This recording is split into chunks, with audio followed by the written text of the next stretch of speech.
Oh my goodness, we're back. Oh, let me get some water ready.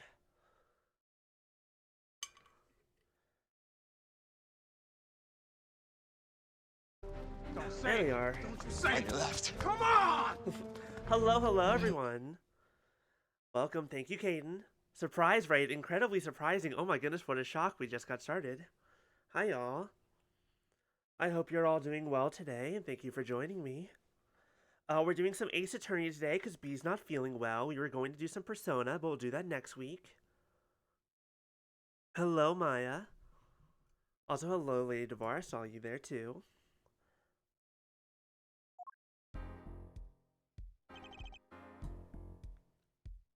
Hope y'all are ready. I believe we're in the final trial for the first of 3 games, Hi K, in the Apollo Justice Trilogy.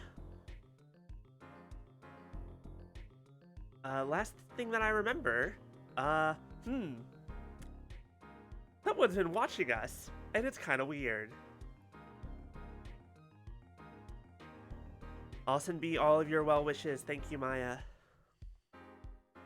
But yes, so I decided why not? We'll continue Ace Attorney this week, because I didn't stream earlier this week, because we were watching Marvel stuff, and Endgame was happening. Good morning! So, you're Vera, right?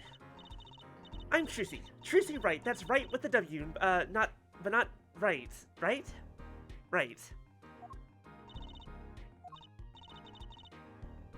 We're on your side.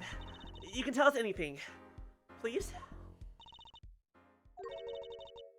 Oh my goodness, she actually spoke. I think she was incredibly mute the last time that we were here. Good morning. She speaks! Not bad, not bad. But I think you do better with a little smile, you know? You're so pretty. You need to sell yourself, you know? Trucy, let's take it easy, for starters.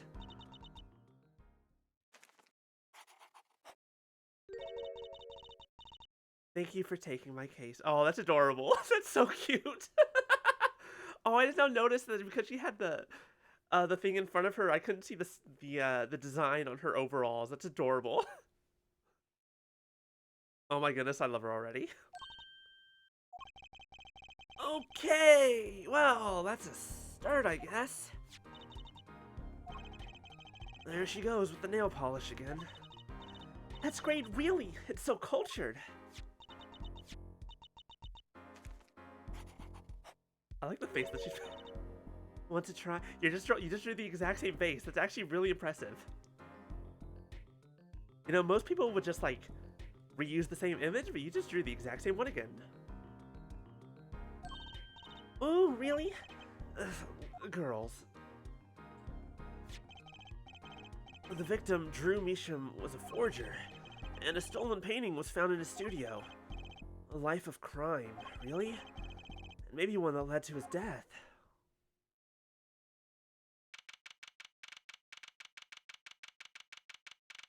This girl that is our client is the dead man's daughter, because they always suspect the first person who found them. I was like, oh, you were the first person we found when we discovered the body. It must be you. You're the culprit. Congratulations, you're now on trial. Well, we will now begin the trial of Vera Misham. Oh, I know what's happening. This is being recorded because it's supposed to be a simulation. Is the judge okay? His voice is all raspy and he's looking around all nervous-like. Well, the repercussions of today's trial will most likely be felt for a long time, and may indeed alter our legal system forever. Today is the test of the juris system, and the first step toward the new order in our courts. Daddy's secret mission. The juris will function like a jury. It is hoped that inclusion will help the courts to better reflect the people's will. No, it won't. To be fair, the last time we played a game that had a quote-unquote jury, it was 5 people, and they didn't need like a unanimous decision. They were just being weird. And there's fire, and like the scales of justice, and wild. Why aren't there any jurors in the courtroom? Three closed-circuit cameras watch this courtroom at all times. The jurors have access to everything that transpires. Jurist, judge well and judge cool. Now see here, Prosecutor Gavin, I was going to say that. My apologies, Herr Judge. Jurist, today, Revolutionary system never shows up. You know what? Not a shock. To be fair, Apollo Justice feels like a weird game in the franchise in general.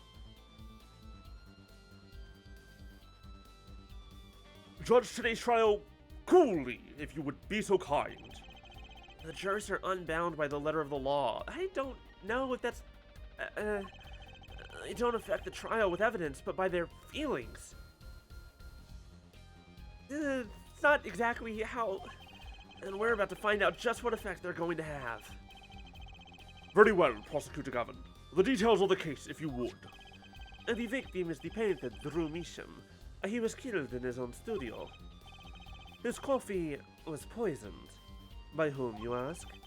By none other than the defendant, Vera Measham. Objection!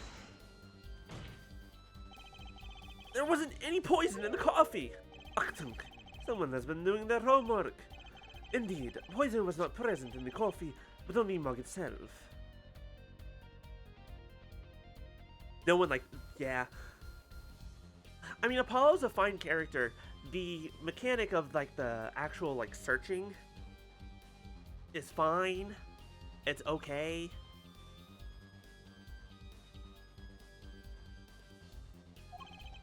The mug. Oh, residue was found on the rim, I see. And the autopsy report describes the manner of our victim's death. The court accepts this as evidence. According to this report, the victim's death was caused by anthraquinine poisoning. We're going to pretend that I said that properly the first time with no mistakes. A chemical compound that does not occur naturally. A lethal dosage to me at 0.002 milligrams. That's incredibly small. That is the absolutely minuscule amount. A touch of anthraquinine in the body is the touch of the Reaper's sight. No, the Reaper's in Greatest Attorney Chronicles. We already played those games. Very well, Prosecutor Gavin. You may present your witness. I have for you today a simple man for a simple case. A man who witnessed the murder in its entirety. Journalist, no doubt. Oh, right. This guy who I gave a very fun voice, and he's very toothpaste. Toothpaste-based. You'll understand. And the witness will state his name and occupation. Ah, right. Well, for starters, my name is Spark Brushel. My job is a lone observer of the world. In other words, a freelance journalist, right? Ahem. If you don't mind, I'd like to say something here for the record. Yes, Mr. Brushel. I dislike conclusions, specifically the aspect of jumping to conclusions, says the one who's done nothing but do that every time we talk to you. Your eyes freak me out. Preconceptions make park sandbox of endless desert waste. End quote. But you are a journalist. You said so yourself yesterday. Well, that's true, yes. I don't like... I was about to say something kind of rude. I don't like anything that's going on here with everything. From the neck up, I'm uncomfortable with it. Why do you have so much gum in your smile? That's fine, but you're scaring me the more I look at you. Am I crazy? We're moving on. But you must understand, I stand before you today a man with a dream. What do you mean it gets worse? I'm offering you my testimony in exchange for exclusive rights to the story. The one that he's hitting his own head with right now? Scoop turns Mr. Brushel into that Mr. Brushel. End quote. Let's hear your testimony then, shall we? A simple case, there, Gavin. For me, the jury is still out. On more than I don't like the way that you're saying that. I don't like the implications of that statement, Lady DeVar. I really don't.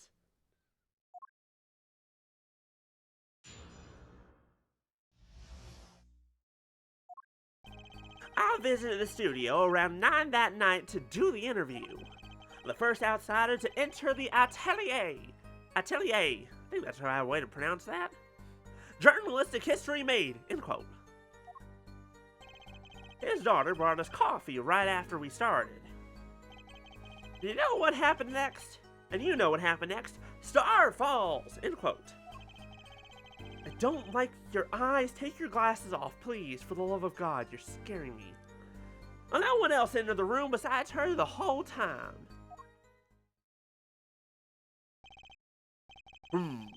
That does sound like a simple case. Unless you were the one who poisoned him. What are you saying, Judge? Need I remind you the cameras are rolling today? I felt the need to be a bit dramatic. You didn't do it, did you? Me do a thing like that? Come on, that's like newsmaker making the news, end quote. Or even contemporary witch hunt, end quote. I know, wild accusations rock courtroom, end quote. Rock indeed. The prosecutor Gavin sure looks like he's having fun. I'm so happy for him. Very well, Mr. Justice. Your cross-examination, please.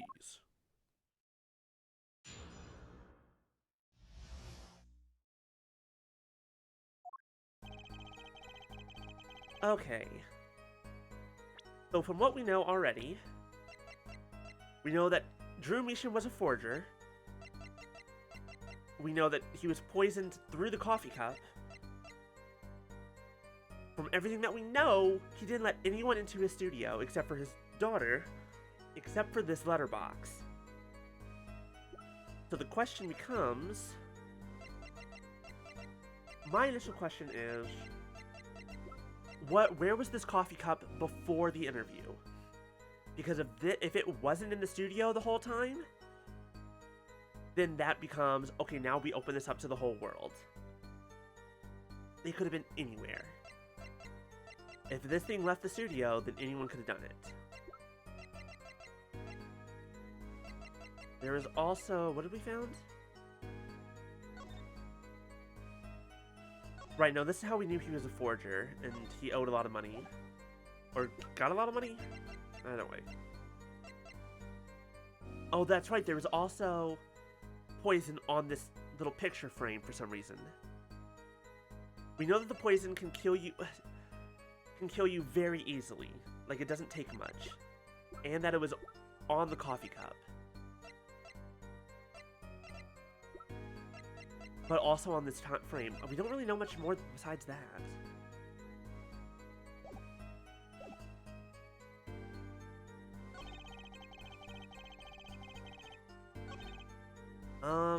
Let's just go ahead and press him a little bit, because I don't think we have any evidence to refute anything.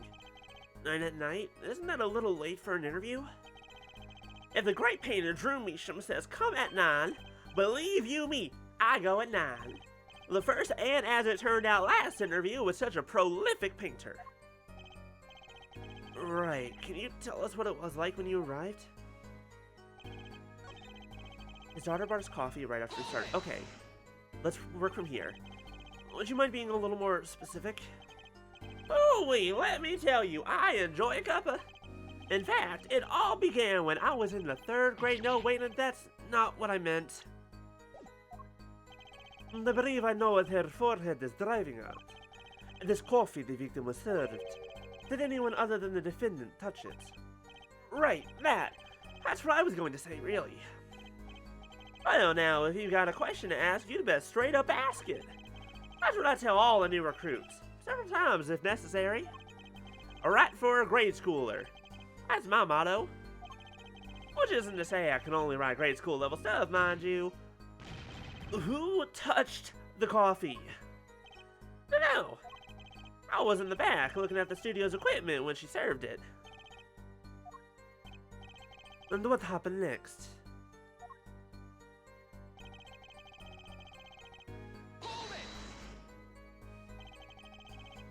What's this about a star falling? Star falls. Huh, it's like an old telegram. Send money over. Zowie! You don't know? That's like a journalism code word. An important person passes away, a star falls. Get it? There's no gravity in space, is there? I wouldn't think stars could fall real. Okay, Tracy, you're getting a little hung up on this, darling.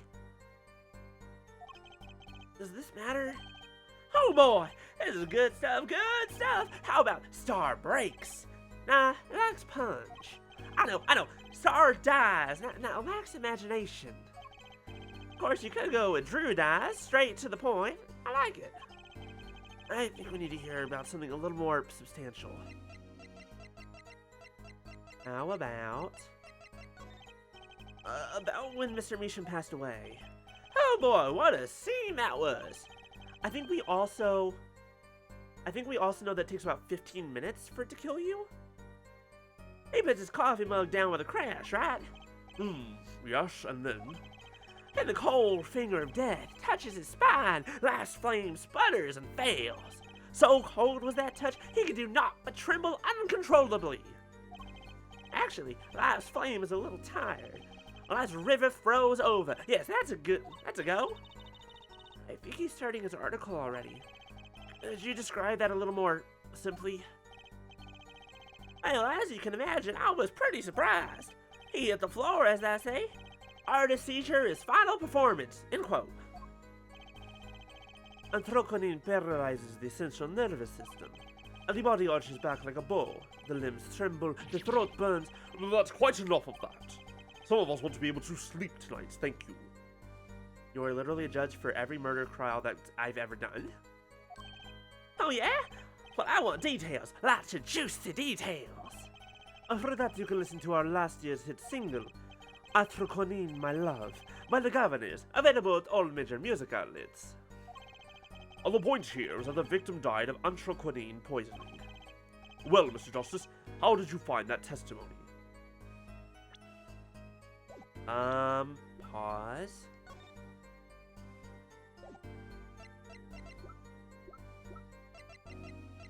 Shoot. I don't know if that was actually helpful, is the only problem. I'll call it important for now. Well, as an account of the moment of the victim's death, I'd say it's very important. Please add it to the testimony. That exactly, but we don't have any.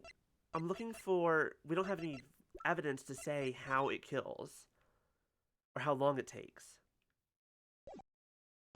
That's the only problem.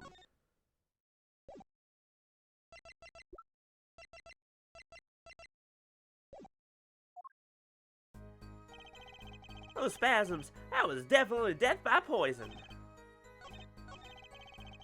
Someone else in the room, blah, blah, blah. Press on this, because it's always helpful. You say it was definitely death by poison. How can you be sure? Hey, look, I'm a journalist. I've seen a lot of things. And I've had more than my share of experiences with so-called poisonings. Man eats fishy fish, goes bye-bye. End quote. Food poisoning doesn't count. Should I get him to talk about something else? Here we go, let's try one of these. Let's try. You say Mr. Measham had the coffee too, but did you actually see him drink the coffee? Of course! He who sees it wins, but he who says it wins bigger. End quote. I live in a man sees dog eat dog and writes about it. Hold on, I want to try that one again. I live in a man sees dog eat dog and writes about it world. Yet. I guess I can't say I saw him drink it, really. He had one so-called sip, if that. Man puts lips to milk, drinks. End quote. Hi, Punisher. Hope you're doing well. Hello, hello. That poison is quite virulent. Words, I hear. My stomach did a so-called somersault. Then I gulped down that coffee without so much as a second glance at it. Wait, maybe something's there. Some kind of so-called trick. Anyone want to venture a guess, for the record? Does this guy have a pause button? Well, Mr. Justice, did you find that testimony valuable? Sure? Here we go. The music stopped. That's always a good sign. The victim drank his coffee, then immediately fell over? Oh, yes. You can go to press with that one. Your Honor, this is a vital piece of information. Please add it to the testimony. Are they like bad decisions or like the regular kind of bad decisions? Like fun bad. Very well. The witness will add this to his testimony. Vital, right. He had one sip, if that. The next moment, he was on the floor. Okay. Oh, it does say slow acting. Objection! Get shit on, bitch. You know what I have a problem with? A particular property of the poison used, atroquinine.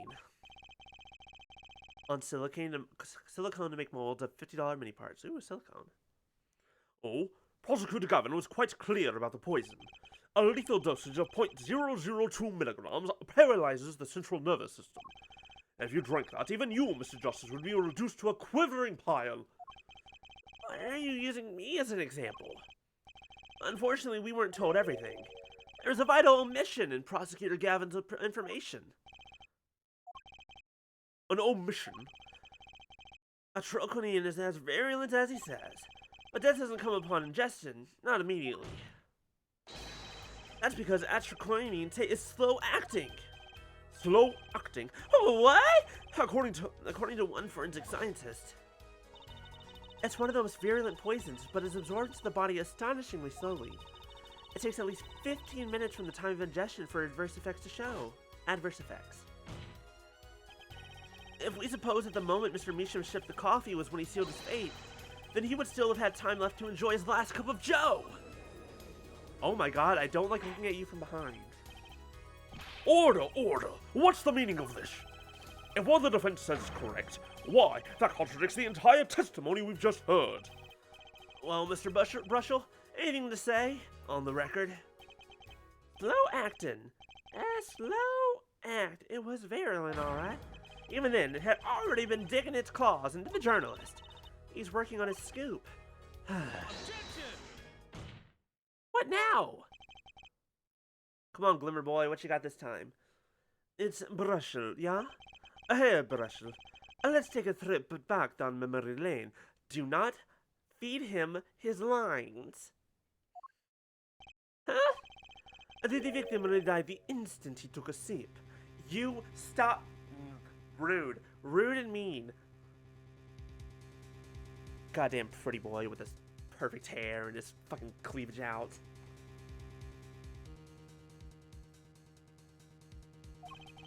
Think it over. This is vital. You know what I think? I think that was a not-so-subliminal suggestion. End quote. Yes, you recognize it. Please don't accept it. I admit, it does cause a problem if he died when you say he died. Hello, Bybeast. How you doing? Hello, hello. And I would be forced to say auf Wiedersehen to my simple case. Auf Wiedersehen. Auf Wiedersehen? Auf Wiedersehen to my simple case. And you would be forced to say farewell to your article. Come again? You can't write a story based on conjecture, can you? And as the case drags on, other reporters will pick up the scent. Are you telling him, on the record, on camera, to adjust his testimony purely for selfish reasons? And you'll be forced to kiss your exclusive scoop goodbye. Goodbye. Scoop?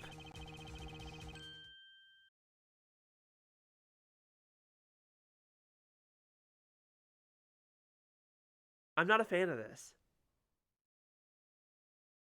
Sir, why? What? Why? How?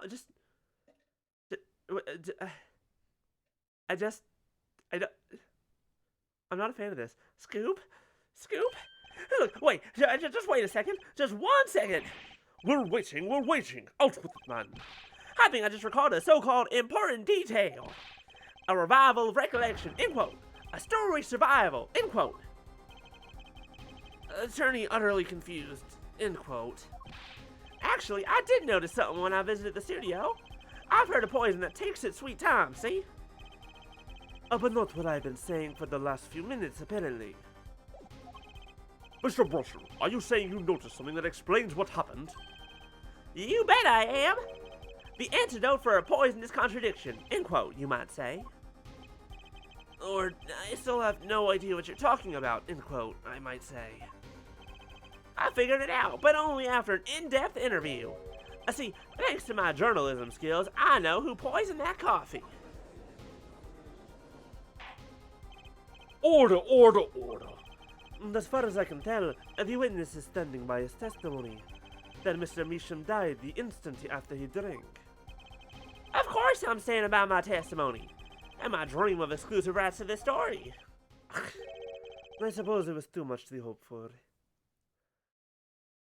Can you be disbarred for actively leading the witness and, like, being very clear on the record, telling him what to say, and whatever? What was? Of course you wouldn't choose a simple case, not him. Him? A Phoenix Wright, who else? A Mr. Crocker. Look, the only thing... Okay, here's a fun thing about Mr. Crocker. Do you know the episode where he got Norm the Genie? I feel like for myself, my brothers, and a lot of other people, none of us noticed this until Norm pointed it out in that episode. That thing on your neck. Is that your ear? God, that fucking ruined me when I was a kid, when I was younger. A Phoenix Wright. Who else? Who else? Tongue hairbrushes. Report for us if you would. What is it that you noticed? This court is a critical trial of the justice system. I'm afraid no room for doubt is permissible. You will not testify to the court about what you noticed. I don't like him cleaning his glasses with his toothbrush, with his tongue. That's just gonna haunt me. When I arrived at the studio, Mr. Measham was at his desk. He seemed to be writing a letter, but he quickly sealed the envelope. I thought nothing of it at the time, of course. Now that I think about it, what if he was writing a suicide note? A suicide note. Yes, he had this look on his face. Man's face inscrutable as a quadratic equation, end quote. A suicide? Oh, poor Mr. Measham. But that means Vera's innocent. Would someone commit suicide in the middle of an interview? Oh. Very well. You may begin your cross-examination. I mean, at this point, I don't really have anything to cross-examine. Just be like, okay, it was suicide. Cool. Works for us. For a defense lawyer, not an investigator.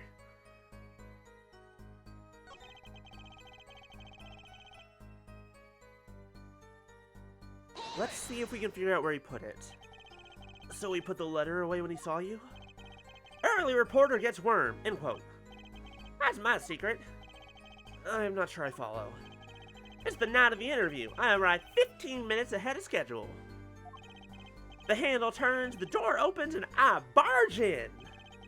Are you sure that's okay to do? I mean, isn't that unlawful entry, really? Mr. Measham sure thinks so. You should have seen him. He crammed his letter into that yellow envelope as fast as he could. We don't have a yellow envelope, do we? We do not. I know a secret when I spot one, and that was one. It does seem significant. Well, Mr. Justice. I wonder. It does have the ring of something important. The defense finds this testimony vital, Your Honor. Very well. Please add it to the testimony then. Hey, why not? My accountant comes free of charge. Heard it was left at the crime scene, but we didn't see it.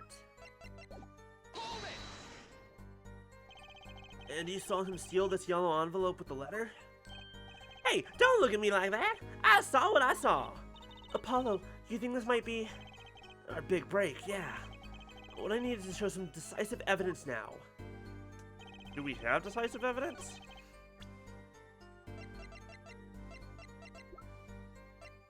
I don't know if we do.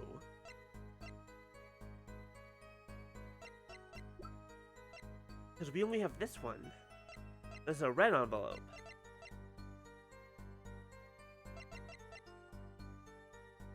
Unless he's colorblind.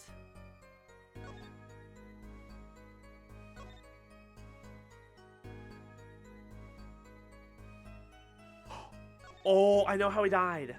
I know how he died.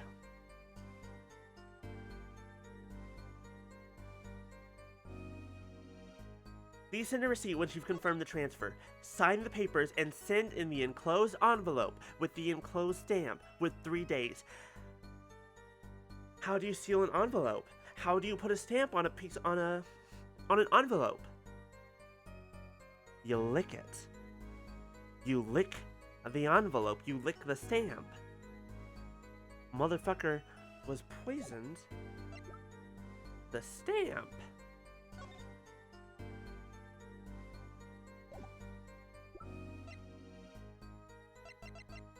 I am curious to try this though.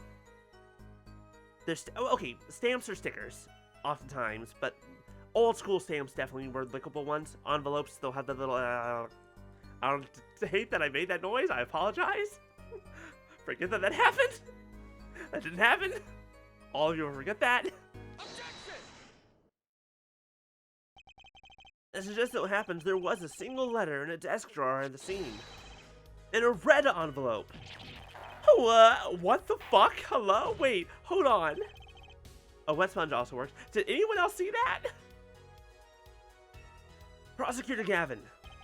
Yes. Was a yellow envelope found at the scene of the crime? Unfortunately, no. But her forehead. It's easy to mistake the color of an envelope. What? I guess. But not this envelope. You see, it was postmarked already. 7 years. Oh, right. I forgot it was also a 7-year-old letter. Well, Mr. Brushel. I can explain that. Drew, right? He wanted to get that letter in an envelope pronto. Get it out of sight of my beady eyes, right? So we grabbed the nearest envelope and crammed away. What about the whole red and yellow envelope contradiction, chump? Hello? Well, Mr. Justice, have you anything to say to the witness's claim? That night, the victim put a letter it had been writing in a... It was still sealed, right? It's impossible. I like your expression, so full of confidence. It's simple, really. As it just so happens, the defense team investigated the contents of this envelope with the assistance of a forensic scientist. What? Note that this letter is addressed to Drew Measham. Oh? Why would he address a letter to himself? Let alone send a suicide note to himself? I've been scooped! I don't like how squishy his face is. Order, Mr. Brushel, can you explain this to the court? Oh, my. How could I have forgotten? I suppose this happens to the best of us. A reporter gets old, forgets lots. End quote. I'm still waiting for an explanation, Mr. Brushel. Well, that's the thing, see? After he put his letter in that envelope, Mr. Measham sat there searching his desk drawer for something. His desk drawer? Yes, a stamp. A so-called postage stamp. End quote. A stamp? Whatever for? Well, to mail his letter. What else? And then, why yes, I think I saw him put it in his letterbox. Yes, it was a yellow envelope, and he put it in that box. Which means someone already came and picked it up. Whoever that letter was for already came and grabbed it. It's gone in the wind. Well, apparently this yellow letter has nothing to do with this case. Oh, how I wish it did. Just think if that were a suicide note. What a story. Sorry, right, suicide note in front of a reporter falls. End quote. As I was saying, that has nothing to do with this case. That said, yes, Your Honor? It makes me wonder about the content of that red envelope.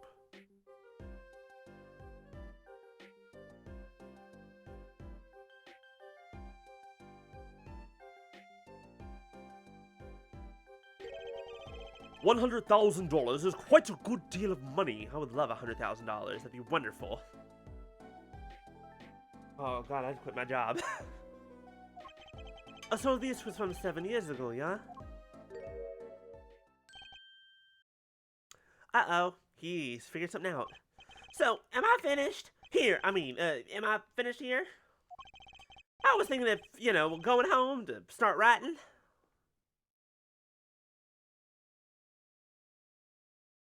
Everyone's just like, what the fuck are you on about? We're in the middle of something. I hate to state what should be pretty obvious to anyone, but when you catch the sin of a story, you make that, rather unique face. It's a little bit weird. How do you get your... How do you get it so wide? Like, do you train for that? Do you practice with it? Come on! Attorney has active imagination, little else. End quote. Even I noticed something, and my eyes aren't what they used to be. You know, I'm starting to understand what all this perceiving stuff is about. The judge has active imagination. End quote. Please continue with your testimony. Tell us about the scent of a story. Hey, I'm the one asking the question here. Usually.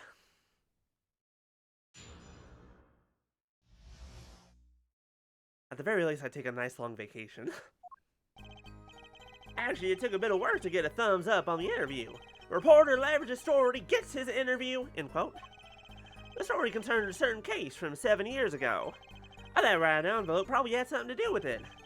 Say what you will, but Drew's talent was without compare. So you threatened to go to press with this story? That's how you got your interview? Blackmail? Well, yes. I mean, no. It wasn't exactly black. I mean, I'm not. More like gray mail, you know? A little bit of quid pro quo, maybe. Something wrong, Mr. Brusher? Look, this is my story, my tidbit. Journalist info is livelihood, end quote. I see. While you have me chatting away in here, what's going on out there? What if some Wally Wordsworth or Sally Scooper gets wind of my story? They could be going to press while I'm going to waste. The court feels your pain, Mr. Brusher. Mr. Justice, let's pick up the pace. A certain case 7 years ago. Wait, 7 years ago?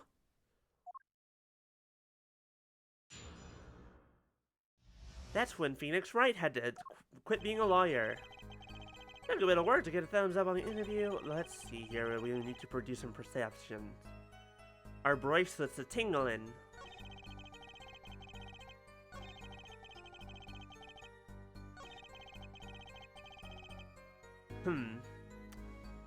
I feel like... No, he's... Let's see here.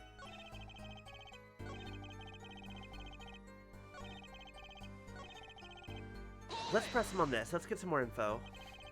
A certain case 7 years ago? Tell us, what case? Let me say one thing, Mr. Attorney, and you can quote me on this. I can't talk about that case. Why not? It's about journalistic pride, and staunchness, and credibility, and connections. A journalist reveals sources only over his dead body, end quote. So what'll it be? Gonna strangle me? Dead men don't tell tales, Mr. Attorney? He sounds pretty determined not to talk.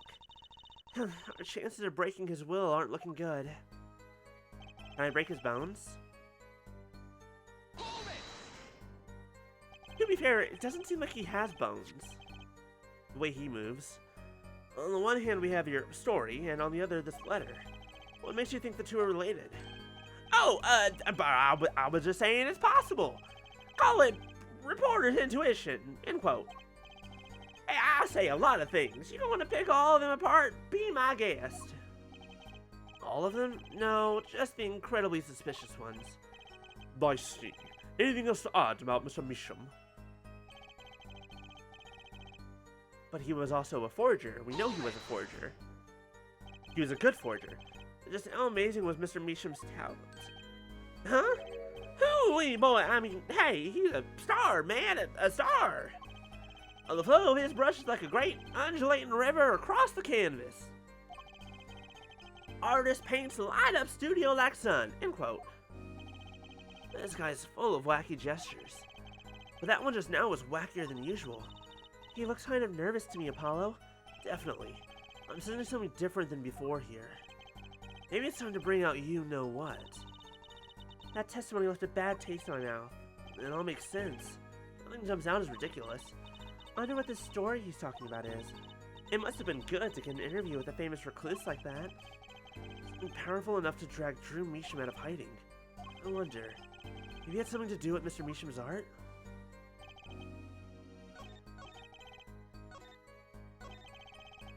Let me do some perception stuff.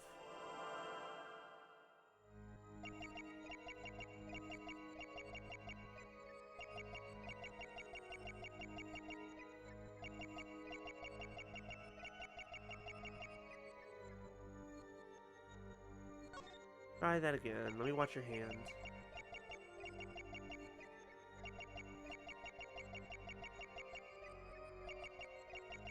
Well, nope, you're not banging your head, you're not moving your hand. This could also be the wrong one.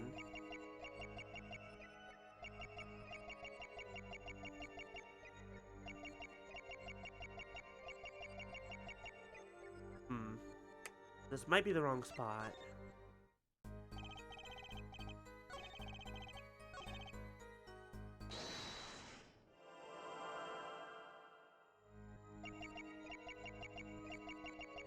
Story concerned a certain case.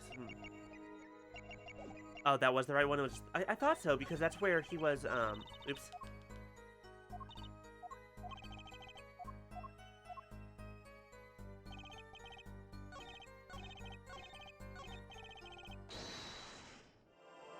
Because it's the one where we pressed him and it's like,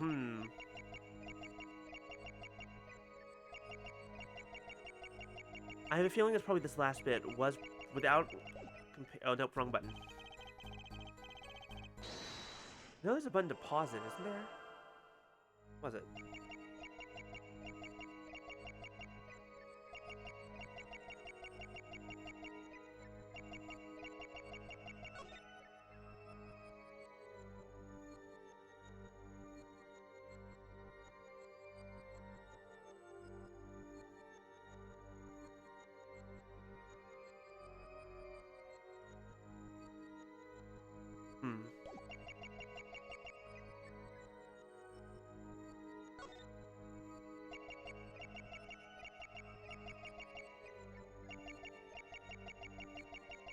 I do love this imagery though, because it just makes me think that that Apollo's going just like bugging out as hard as he can.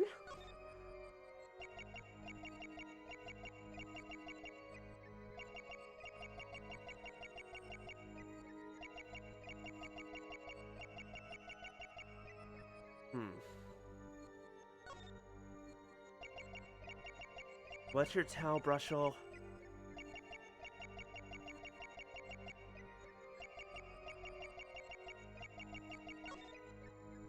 I don't see anything happening. His hand's not moving, his brow's not furrowing, nothing on his neck. Can't see his other hand. No eyebrow twitching.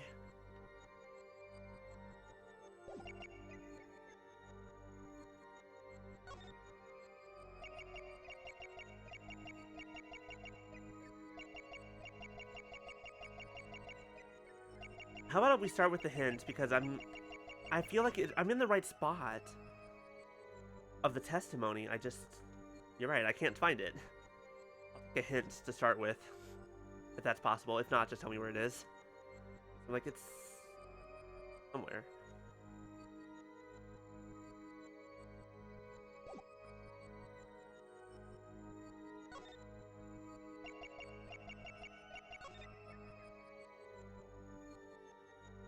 It's not on his head. Okay. Are you messing with your tie at any point?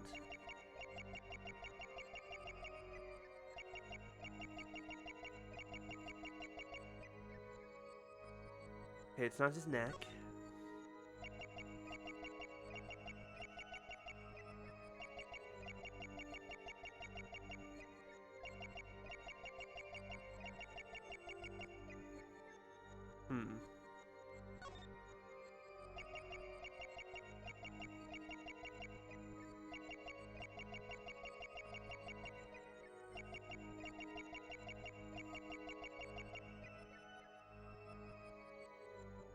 Alright, I'm not fighting this. Sure, give me your tell. You have a really good poker face, apparently. Are you good at the game?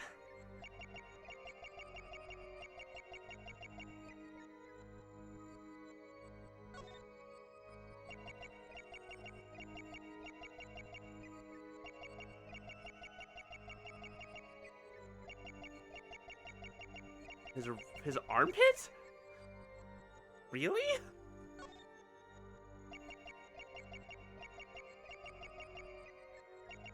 What? Okay, I see now. He gets all sweaty. Boy, your shirt is really absorbent and dries really fast.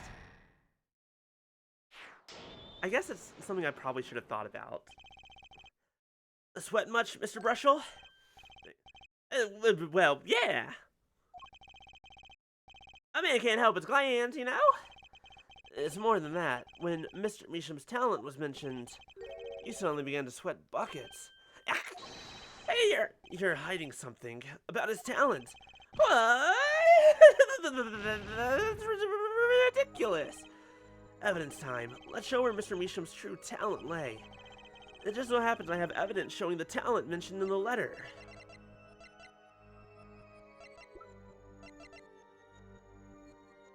Okay, it's one of these two.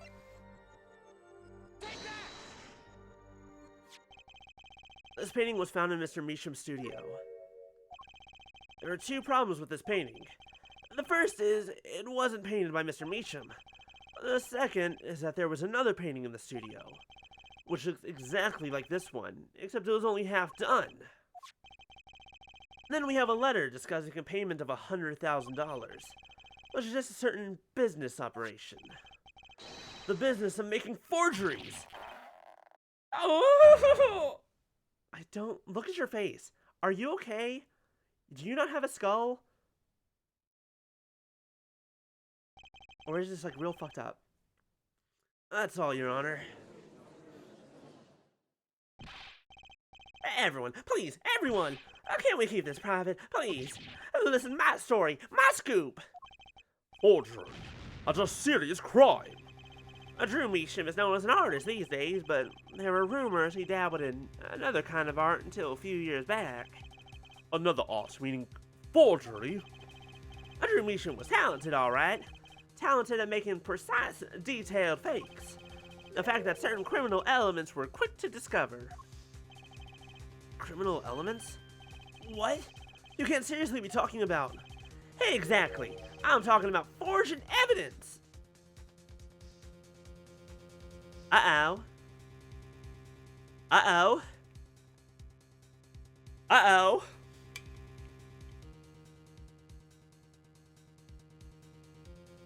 Considering this entire game hinges around the idea of forged evidence from 70 years ago. Uh-oh. The rumors started circulating 7 years ago. 7 years ago? So, are we to understand that this letter, this payment of $100,000 was for... Exactly. Forged evidence nets tiny profit. End quote. Uh-oh. Order! Order! Why? It's like our victim was living a double life. This is my chance. So the victim had ties to the criminal world, right? He could have had plenty of enemies we know nothing about. Objection! This is my first time hearing of this criminal world. We certainly found no criminal connections when we conducted our investigation. Objection! How do you explain all this money? You have to admit there's a possibility of some illegal activity here. Objection! But there is no proof tying this letter to our case. Our case was and remains simple from the beginning. Only the defendant could have poisoned that mug that night. And you, of course. Hey! The only thing I poison is my pen when I'm writing reviews. Mr. Brushel, your testimony to this point has been quite unreliable. It doesn't speak well of your reporting acumen. What are you talking about? My journalism is rock solid. Journalism so solid you could stand an elephant on it. End quote. In any case, let's hear a summarized recap of your testimony. If we can ascertain the situation in that studio from the recap, the trial is over. Apollo, what's he talking about? The cross-examination showed Mr. Russell doesn't have reason or means to poison him. As long as there's no other suspects, then the killer had to be Vera, that's what. This next testimony is our last chance. Mr. Brushell, your testimony, please. Except we already kind of proved that it wasn't the mug poison that killed him. If there was poison on the mug, it's possible it's only there because it was already on his mouth when he fucking, put it down. Or when he took a sip. The only other person in the studio that night was the defendant. It was Vera who poured the coffee. She's admitted as much herself. The only thing that touched Drew's lips during the interview, I'm gonna keep pointing that out, was the mug. And nothing left that studio after he died. Nothing. Clearly, the only one who could have poisoned him was his daughter. All that matters is decisive evidence. That's what the jury system's for. Okay. Anyways, testimony. Clear, succinct, and without room for doubt. Ah, shucks. You really think so?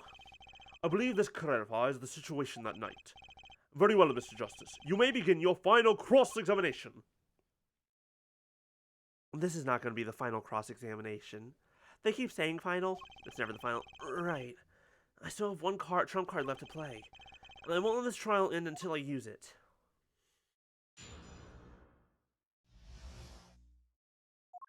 Logic is a superpower. Blah blah, it was Vera who poured the coffee. She's admitted, okay?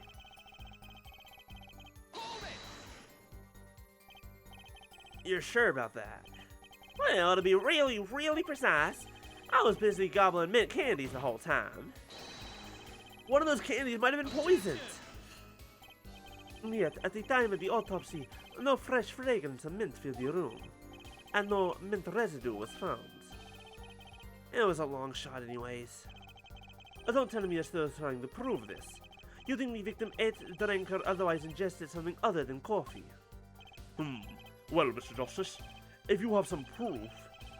Possibility is there, I can feel it. Just maybe not prove it yet. And possibility isn't going to cut it, not now. Mr. Measham ingested that poison via a route other than coffee. I just can't prove it yet.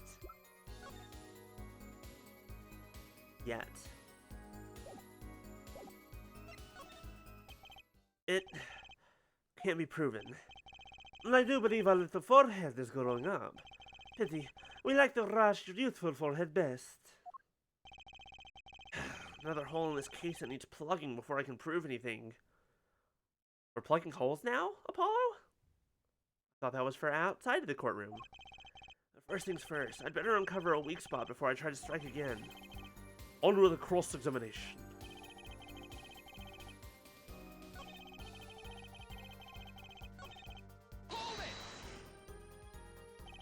Not one thing, you're sure?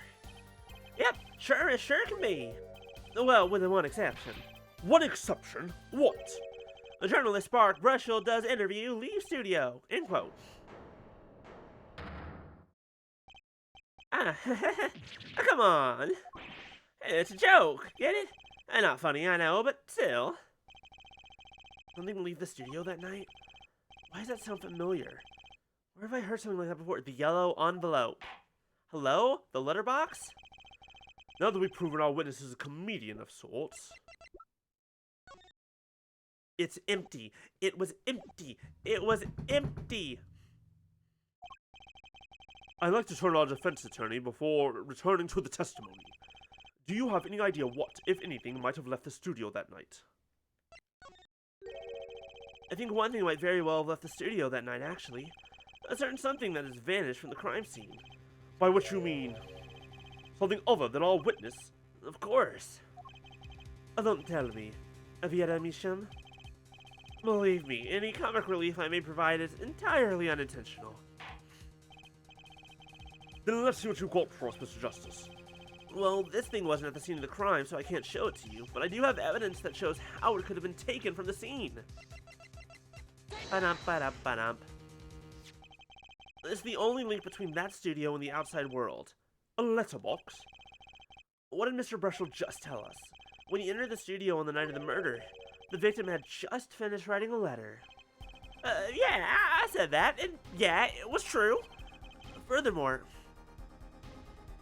a dick move? I will do my best. I'm going to logic my way through this, but if my logic is too good and Apollo Justice says less logic, then it might be a problem. Furthermore, he went on to tell us that he put the letter in a yellow envelope and put it in the letterbox. Oh, But that very same letterbox was empty. In other words, that night, the yellow envelope disappeared. ah, yes, intriguing. So an envelope has disappeared from the scene of the crime. Of course, this changes nothing. Huh? He has a point, Mr. Justice. What we're trying to figure out here is how the poison got into Mr. Measham.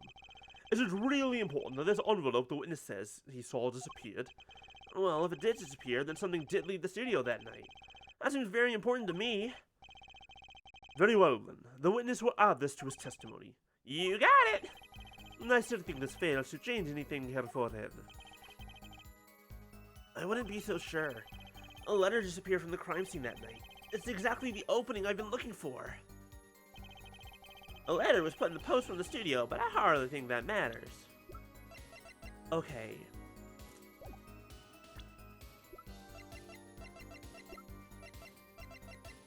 Let me think.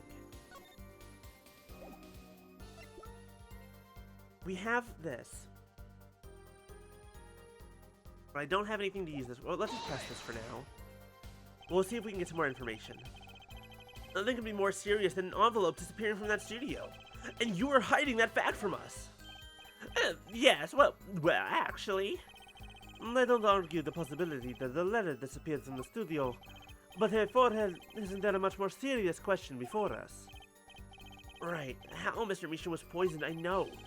But Mr. Brushel's testimony has changed, which means the facts of the case have too. And what he's told us means something entirely different now, I'm starting to think. Let's keep thinking, Apollo. What he said means something different now.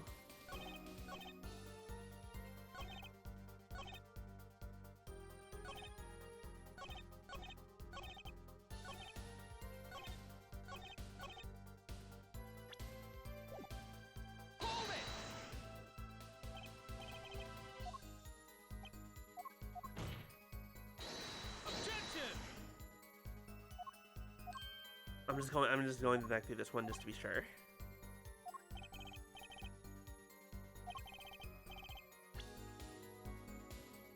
Age, rank, or ingested something? Yes. I still don't have proof of that is the only problem, do I? Okay. I need proof that I need the proof for this moment, and I can get it from... I do now? I guess it would be the letterbox then, wouldn't it? Wait a second, we already know a letter might have left the studio that night. Couldn't that have opened another path for poisoning? I just need to take advantage of it.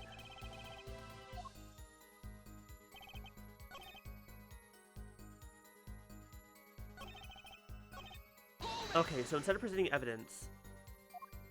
Oh, the frame? Objection!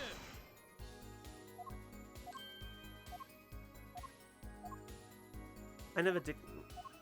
Because we had that evidence. Possible. Here goes nothing. We had this beforehand, so I don't really see how this is... Well, let's see here. Frame measuring 2 inches by 2 inches bears traces of the deadly poison atroconine. Proof, Herr Forehead, not possibilities. Of course, and Prosecutor Gavin, I hope you understand. I'm ready to give you that proof. What did you say? I have proof of the disappearing envelope. I saw him write a letter, I did. Which was picked up by the mailman, I assume. Of course. Which means that envelope had a stamp on it. A stamp. Oh! As we all know, stamps come with dried glue on the back. In order to use the glue, you have to wet it. By licking the stamp! I called this like an hour ago. Or however long ago it was. That's fine. No one we're talking to actually licks stamps in this day and age. Even if you wanted to talk to him, you couldn't. He's dead after all. Okay, so he licked the stamp. But wait, how does that explain the anthraquinine on the rim of the coffee mug? If he licked the back of a poisoned stamp, the poison would get on his tongue, yes? What would then happen if you put the coffee mug to his mouth, Those traces on the mug weren't the killer's doing. It was the other way around. What? The coffee mug didn't poison Mr. Measham. Mr. Measham poisoned the coffee mug himself. He's a murderer of coffee. Wait, hold on. Order! But that doesn't... does it? Recall, if you would. Atroquinine is a slow-acting poison, yes? The poison entered his body when he put the stamp on that envelope, but his time wasn't up until the very moment he touched his lips to that cup of joe.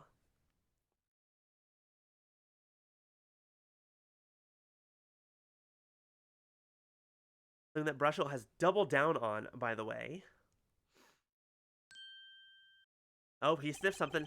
You have something to add, Mr. Brushel? Uh-oh, his nose is picking up another scent. As I believe I mentioned earlier. Well, that's the thing, see? After he put his letter in that envelope, Mr. Measham sat there searching his desk drawer for something. A stamp, a so-called postage stamp, end quote. But you know, I don't seem to remember him ever finding one. Maybe he just ran out. Incidentally, we searched the desk drawer at the scene of the crime. There are no stamps, not a single one. That does pose a problem. And what the hell is this? What the hell is this postage stamp-sized freaking frame? How will you prove that the stamp was coated with poison? Actually, I'm glad no other stamps were found. That makes proving the stamp he used was poison possible. A good show, good show. You can't even prove there was a stamp at the scene in the first place. Well, let's hear what the defense has to say anyway. Where's your evidence that proves the existence of this poison stamp? Well, that certainly is a cute little frame. And by little, I mean really little. It was on the victim's desk, Your Honor. Quite empty, as you can see for yourself. I noticed that too during my inspection. So what? Apparently you weren't as observant as you should have been. You see, when you saw this frame, it was missing something quite important. Missing something? Yes, a pale blue stain on the inside of the frame. Atroquinine residue. What? Why wasn't I told about this? The frame is only 2 inches square. The base of the frame is even smaller. Maybe an inch wide at most. You aren't saying... Oh, but I am. Tell me, what fits in such a small frame? A commemorative stamp, perhaps? Commemorative? Words? Order! The poison stamp was in this frame. Impossible. Prosecutor Gavin? Why would he put something like that on his desk? Don't tell me he had it there so he could commit suicide if the mood struck. You know, can I say something? I had a thought, see? What, Mr. Russell? And please stop chittering around like that. The victim was a forger, right?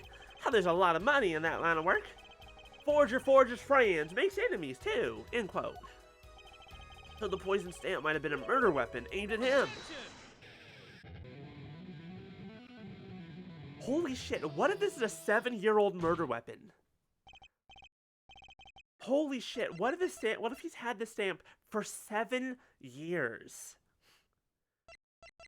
And it was in that frame the whole time. And he just has not used it yet. And he finally did, and it finally killed him 7 years later. Oh, Rich, that's rich. Leave the ridiculous flights of fancy to the governor's song lyrics, please. Finally, something we agree on. The stamp was a murder weapon? Nonsense. Murder is a simple business. Who would go to such lengths? No one. Oh, I disagree. In case you forgot, the last 3 trials I was a part of, hello? Especially the last one, at your concert. where there's like a firecracker, and like there was a lot of stuff happening in that last trial. I don't think you realize just how complicated that one got. Come again. Recall, if you would, the victim's reclusive lifestyle. Drew Meacham hid from the world. He avoided meetings. His only contact with the outside world was the mail. The mail. Now, if you wanted to kill someone you couldn't meet, but you knew read letters, a stamp would be the perfect weapon.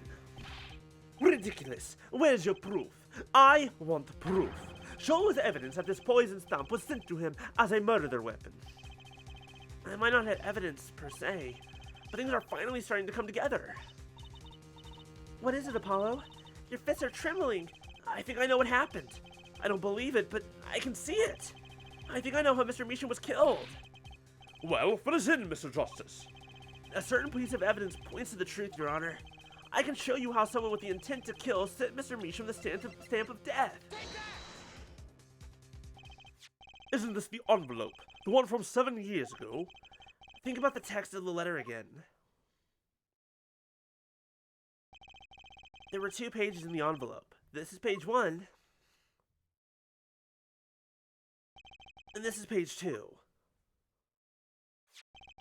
I want to draw your attention to one phrase in particular. Send in the enclosed envelope with the enclosed stamp within 3 days. The enclosed stamp, Your Honor. Oh! In other words, if I have this straight, the stamp, poison on the stamp, lick lick, gasp, end quote. Now, what if he had done exactly as the letter asked? He would sign the document, put it in the envelope, and put the stamp on it, right? Then he would put it on it in his letterbox. 15 minutes wouldn't have elapsed between affixing the stamp and mailing the letter. But the clock started ticking, and when the time came, he drew his last breath, and the murder weapon would be taken away from the scene. Quite conveniently, thanks to the postal system. Death by USPS.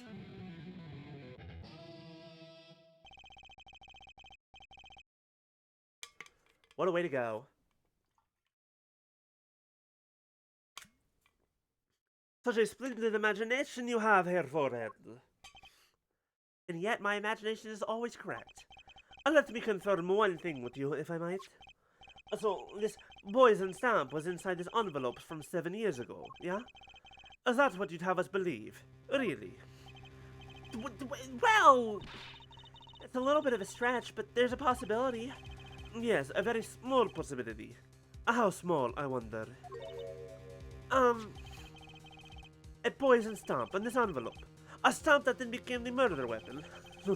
How do you intend to prove this seeming coincidence?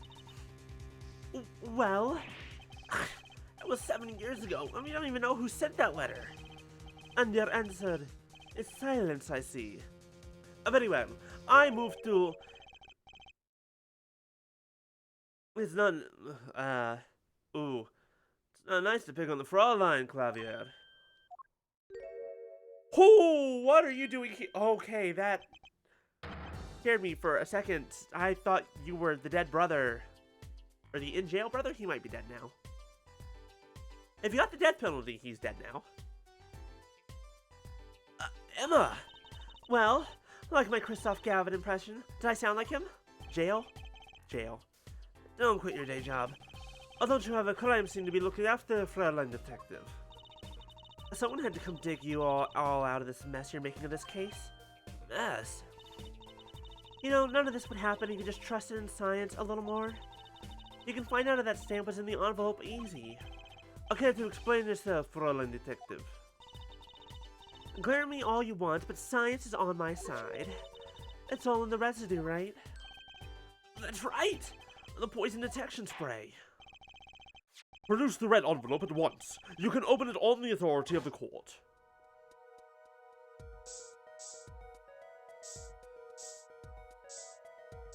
Can I get a better... Poison! Would you look at that? Well, would you look at that? No mistaking it. That's atroquinine residue. I don't believe it! A murder weapon from the past! Now, 7 years later, it bears its fangs at last. Absolutely outrageous. Tell me why. Tell me why? Why didn't this murder take place 7 years ago? Well, there's one possibility. Maybe Mr. Measham figured it out. I figured what out? He realized that the person who sent that letter wanted him dead, so he sent his reply with a different stamp. And put his decisive evidence in a frame. But then he wouldn't have used it today. Or yesterday. I was like, hold it! You're still here? Can I make a statement here on the record? I, Spark Razor Toothbrush, claims this scoop as mine. Drew Measham killed in cold blood by sender a 7-year-old letter. End quote. Now maybe something more succinct. A star falls after a 7-year delay. End quote.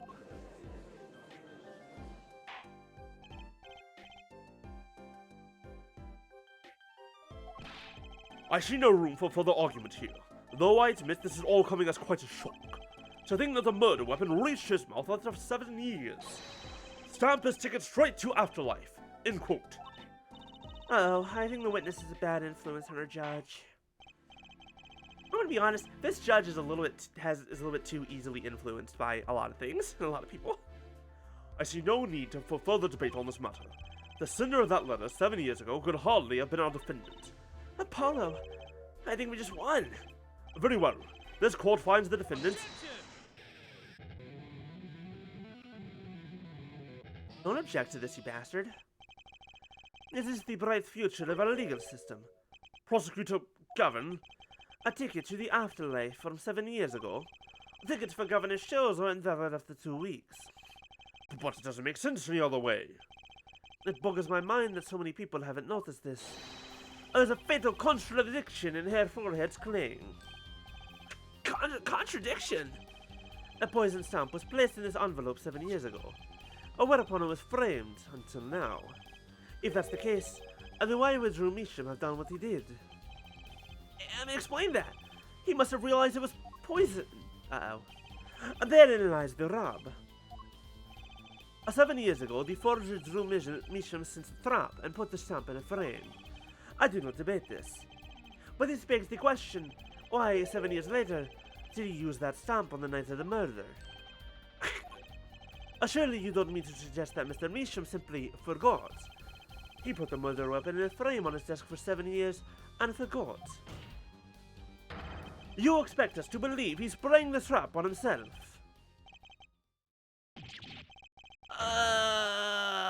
What if he didn't actually know it was a murder weapon? What if something else happened? I don't think he knew.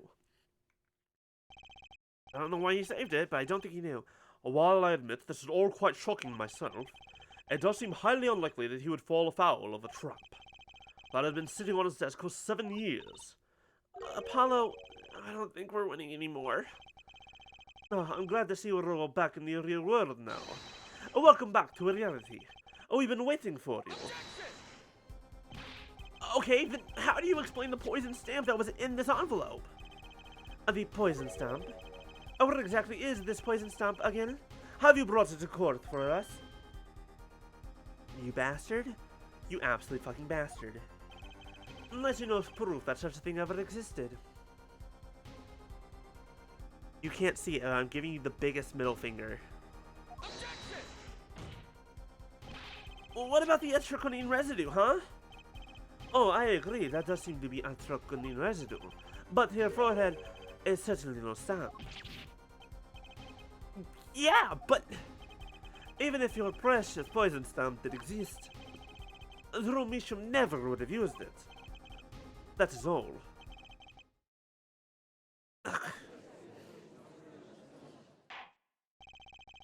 I believe we've come to a conclusion again.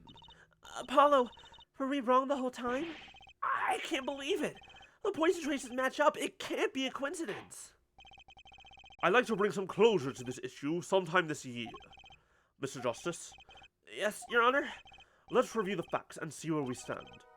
7 years ago, Drew Measham received a red envelope. There are traces of the poison atroconine on the document inside that envelope.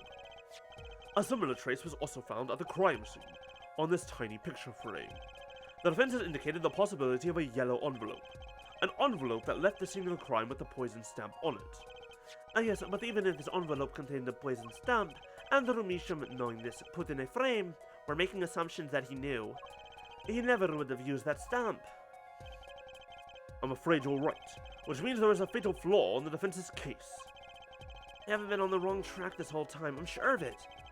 The trace of atracquinine, the envelope, the frame, and Drew Measham's mysterious death. They're all connected somehow. Well, Mr. Justice, do you have a conclusion for us? The defense stands by its case, Your Honor. We've seen that the logical outcome of the evidence makes no sense, which means that one of our clues must be a fake. A fake clue. Fascinating. And is it not obvious that the fake clue would be the one that we're all assuming? The assumption of why he put it in the frame? Like, why not just get rid of it? Why not just destroy it? I guess for blackmail, but still. What do you mean that's not the And though we find this fake, your royal fantasies will prove quite reasonable, yeah? The fake clue that throws off the poison's trail is none other than... Drew Measham himself? The victim was a fake clue. I'm afraid I don't understand.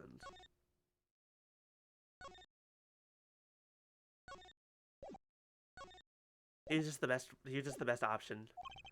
I'll explain. We have an envelope, a frame, and a mug linked by poison. That all makes sense.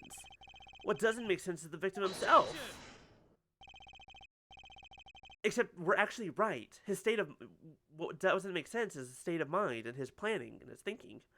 Congratulations, you've completely lost me. So the fake evidence is none other than the master of fake himself, the forger. It makes a good story, I'll give you that. Fake clue. Fakes, forgeries. I know that face. That's the I just had an idea face. I don't know if I'm right, but I'm going with it anyway. What if our forger is the fake? Come again. 7 years ago, our forger sniffed the trap and stepped aside. Vera Measham was the forger. This is what I've been saying the whole time. Drew Measham was not the one who did the forgeries. It was Vera. Anyways. 7 years ago, our forger sniffed a trap and stepped aside. 7 years passed. Now the forger stumbles in that very same trap and dies. Why? That's what I want to know. Because the forger who was killed was a fake. Here we are again. The victim was a fake. One forger smelled the trap. One forger fell into the trap. That's 2 forgers, and one of them was a fake.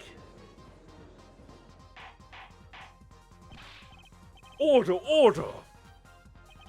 So you are telling me that Drew Measham, the victim, was a fake?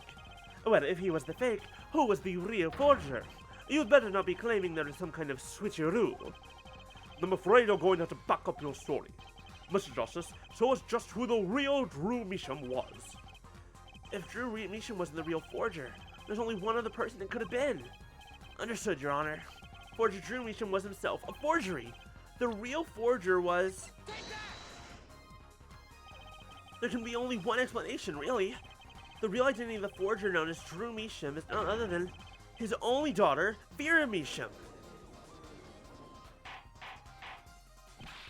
Order, order, order!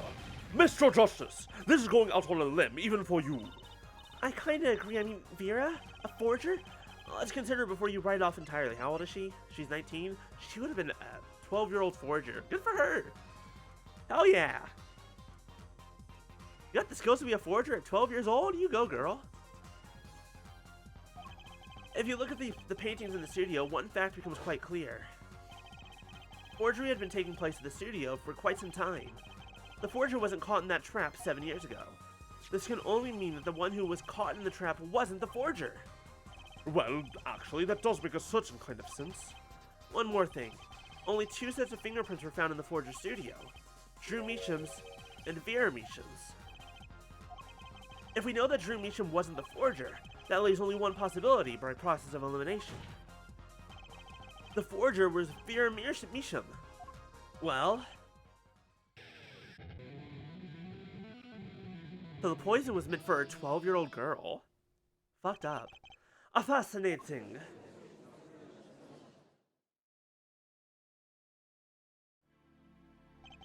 Vera Misham, Statute of limitations, right? She's not a forger anymore? you've been paying attention to the trial so far. Let's just ask her to be done with it, shall we? Who are you? Who was the forger, Drew Mission? Did your eyes just change?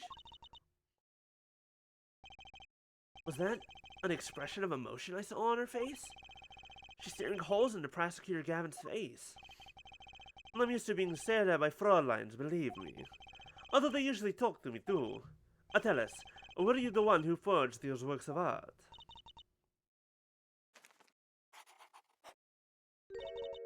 Yes.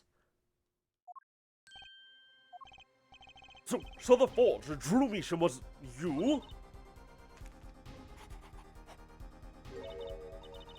Yes, it was me. What? Screaming and exclamating and surprise and confusion. The court was in an uproar and it wasn't coming down.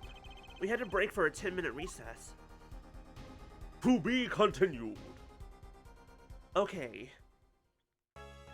So the stamp was meant to kill her, probably because no one knew it was her. They all thought it was her dad. He took on his name to be a forger. Continue to the next chapter. And he didn't know what the stamp was. So he died. Oh. That means that she was the one who drew all those pictures that were, you know, of our cases. Okay, so where exactly does this leave us, Apollo? Well, the Drew Meacham who was killed wasn't Drew Meacham the forger, basically. Huh? Well, then who was he? Well, he was actually doing her nails. So, you really made those forgeries?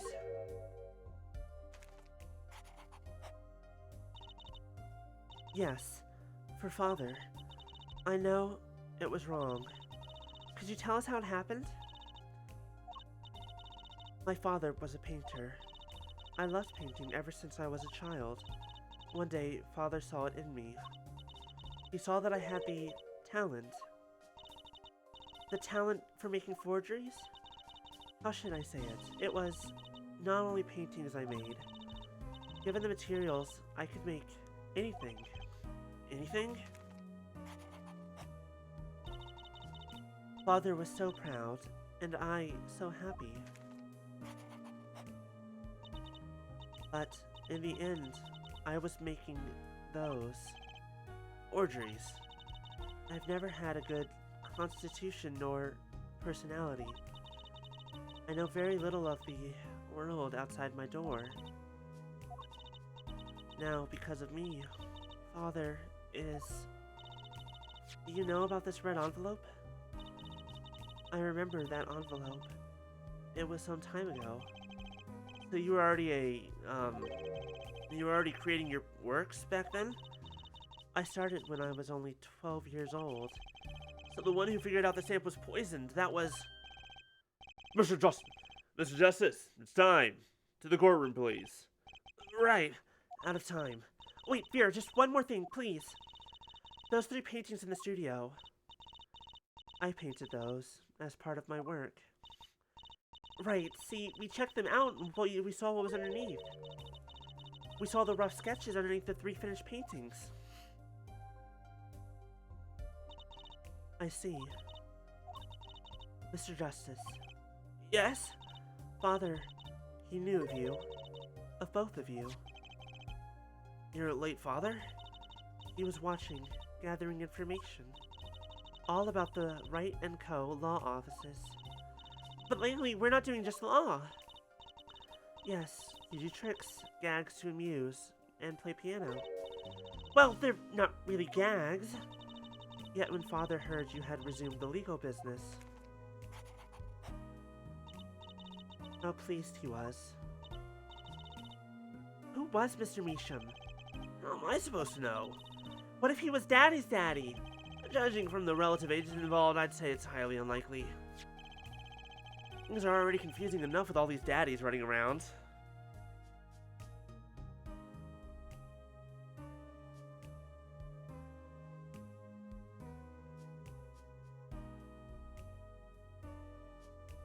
I mean, personally, I think there's a whole lot of daddies in this game. There are more daddies in Genshin.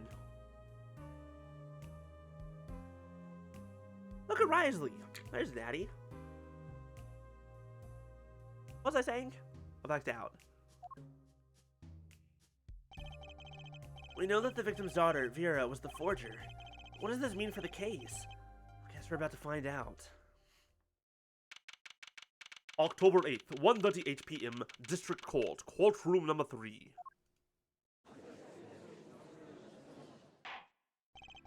Court is now back in session. Vera seems pretty tense. She's practically chewing her fingernails clean off. Perhaps you could begin by telling us how it all worked. How did you set up this Drew Misham Forger persona? There's that stare again. She's drilling more holes into his head. I know it's hard for you, but hey, he's a handsome guy. What's hard? Don't ask what's hard right now. We're good. Very well, miss, if you would. Did you really make those detestable forgeries? Perhaps it doesn't answer my question. Were you the one who painted that painting? The remarkably similar one. Yes. I painted it, yes. Father praised me quite highly for it. So, she was the one who made the forgeries. Yet she did not wish to reveal the truth of their operation. So the victim was a stand-in, a decoy. To the world at large, he was the forger, not her. I've done a bad thing. I have, haven't I? Regardless, we need a little more information. About, for instance, this. You have seen this before, yeah? Yes. It was in the desk drawer. Very well. You may proceed with your testimony. Tell us everything you know about this envelope.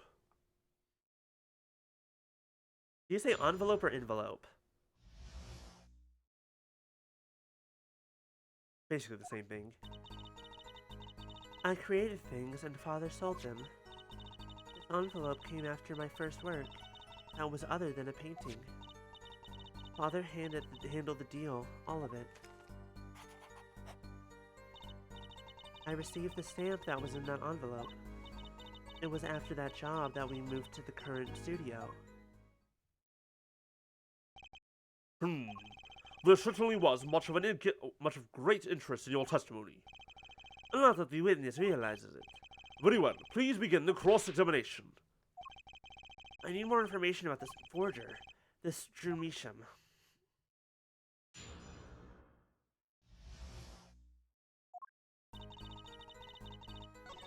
This envelope came after my first work that was other than a painting. Let's see what it was. By other than a painting, you mean you'd only done paintings up to that point? Yes, but Father had a realization. He noticed my talent extended to making things other than paintings. For instance, a letter someone had written, or a fingerprint left upon a cup, or a signature on a document, a seal upon a letter. None of this makes her sound very innocent at all. She was 12 years old! And her father was telling her to do these things. I'm gonna call her blameless. Vera Misham did nothing wrong? And the $100,000 promised in this letter was the start. The beginning of a new industry for Drew Misham. A new industry? The creation of items to be used in criminal proceedings. Forging evidence, in other words. Uh-oh.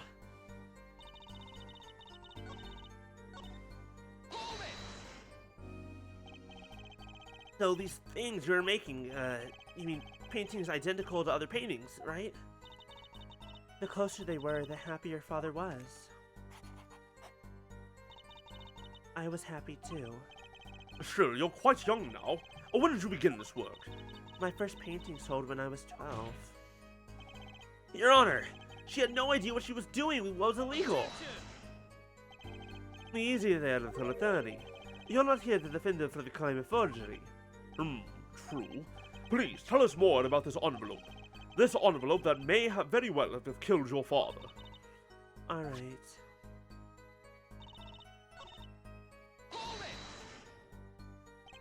So you didn't know how the things you were making were being used? I enjoy painting very much. I think I understand. Our Fräulein has lived in an unusual little world.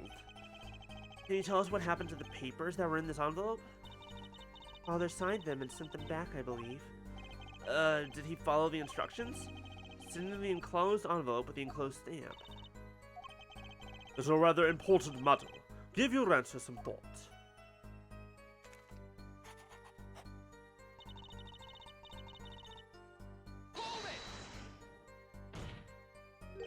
What do you mean, you received it? Did I do something wrong? You didn't use that stamp because it was dangerous, correct? Deadly poison on the bag! That's your 20! A moment, Herr Forehead. You can't force an answer upon the witness. Now then, perhaps you would tell me, Fräulein Vera, why did you receive the stamp? Is something wrong? It was beautiful. Oh, you mean it was one of those commemorative stamps? Yes, I think it was. So, you didn't know about the poison? Of course she didn't. Why would she know? She was 12!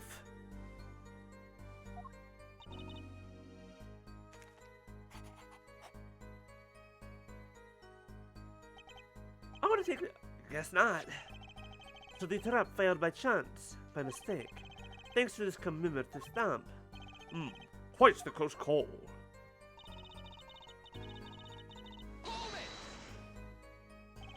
You mean you moved to where the current Drew studio is? Yes. We saw very few people there. I began drawing picture books. And the single job had tied them to the criminal underworld. And I think Mr. Measham was to lose their visibility in the world at large.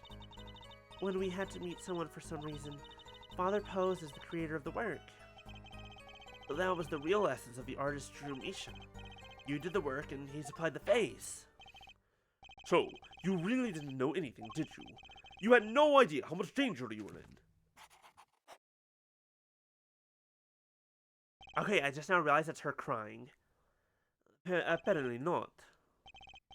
About this commemorative stamp, could you tell us more about it? It was very pretty, and more than that. Yes? It was a picture of people I liked at the time. This is something new.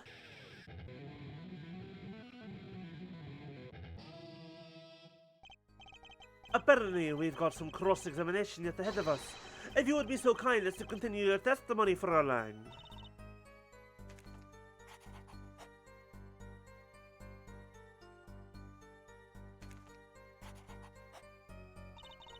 The stamp was a picture of my favorite magicians. So I kept it. Here we go! The Grammarys, who are back in town. Ooh. Magicians? I love mysterious things. I always have. Even though she fainted when she saw Mr. Hat? You're confusing mysterious with freaky. Father took me when I was very young. It was a great magic show. I loved it so much. See? Isn't magic great? Fine, great, yeah, sure. No need to get all excited. But the magic troupe we saw disbanded soon after. I was quite sad. Did she just say what I think she said? Magic troupe? Now where have I heard that before? Red envelope came after she completed her first job. That makes it a letter from her client, whoever wanted a forgery made. Apollo! We're close, we just have to piece together the parts. A deadly weapon in a red envelope, and the path it took to take Drew Measham's life.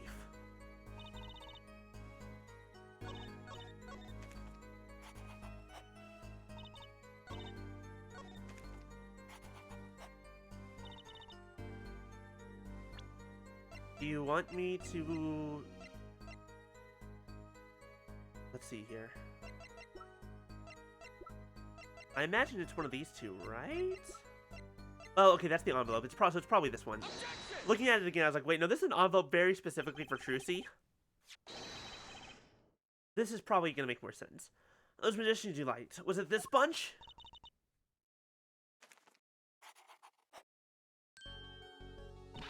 Apollo, they're not a bunch. I see. Still, I have to wonder, why include a commemorative stamp like that in a business letter? Good question. Well, pretty stamps are always better, and you can't beat troop crammery. But the whole murder plan was a failure because of it. Ironic, don't you think? Prosecutor Gavin? Gavin? Gavin, you're looking a little sweaty there, my dude. Do you need a handkerchief? Is it a bit hot? Do you need to remove your jacket? Prosecutor Gavin? Crammery. What's with Gavin? Might I just ask just one question of this witness? In your testimony just now, you stated this was your first work that was other than a painting. Please tell me, what exactly did you make? I have a bad feeling about this. Can I ask why? No! Answer the question now! Prosecutor Gavin, you're usually not the one whose volume concerns me. Yes, it is unbecoming of me, I apologize, but I must know. Please, Miss Measham, tell me. It was a book. A single page in a book. A book? Please, be more specific. It was a handwritten book. Like a diary. Uh-oh. Uh-oh. I don't... No! Oh no. Oh no. He's having a crisis of some kind? I don't know which kind. There's a couple of different options, but I don't think he's doing well. What's wrong with Prosecutor Gavin? He looks like he just saw a ghost. Miss Measham, this book... Was there a picture of a silk cat on the back cover? Yes or no? How did you know? Prosecutor Gavin, the defendant is answering all of your questions. Stop badgering her. He's told you nothing, has he? Your soiled, sullied mentor, nothing! Sully, who? Phoenix Wright, who else? Daddy? He never told you about the trial 7 years ago, about how he came to lose his attorney's badge. It was a certain piece of evidence that decided his fate, you know. A certain diary. On the back it bore the mark of a silk cat. What? Phoenix Wright, tossed out of the profession by false evidence. And the forger who made that evidence is this girl standing right in front of me? Vera, you must tell us. The evidence you made was used in the trial 7 years ago. Who asked Drew Measham, you, to forge that evidence? For all of our sakes, who was it?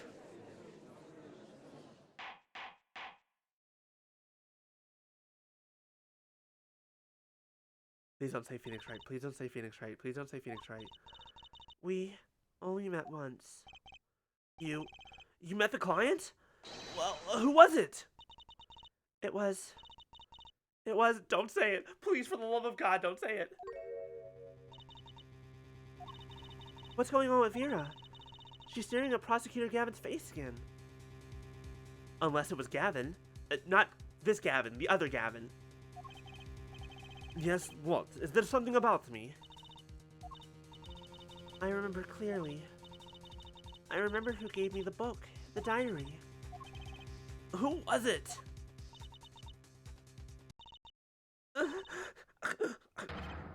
Vera!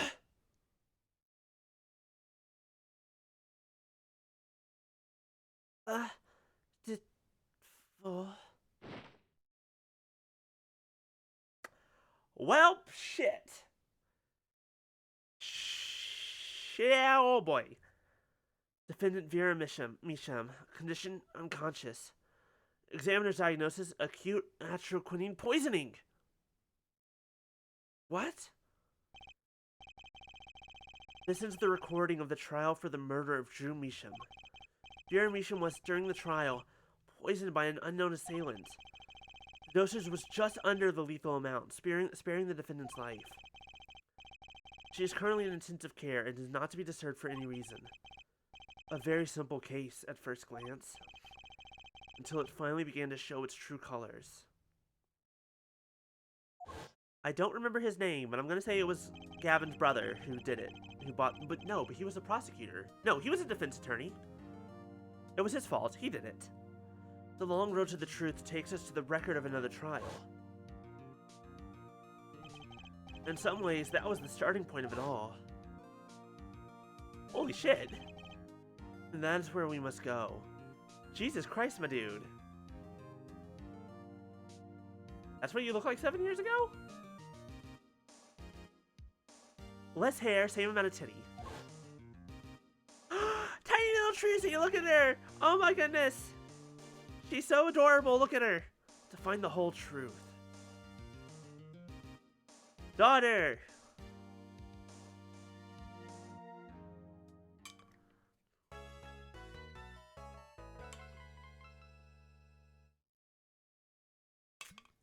Okay, so. He's 7. Oh, that's right, he is 17 in the past.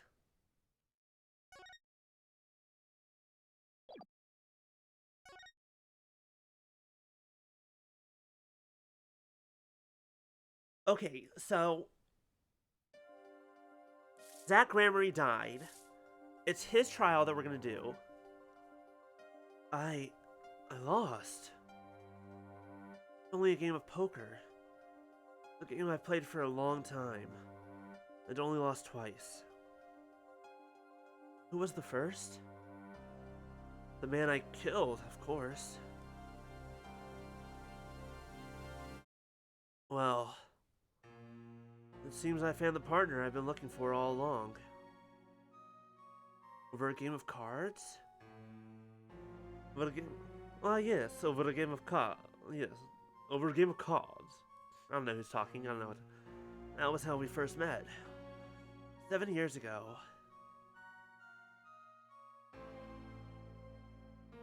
7 years earlier, Phoenix Wright's final trial.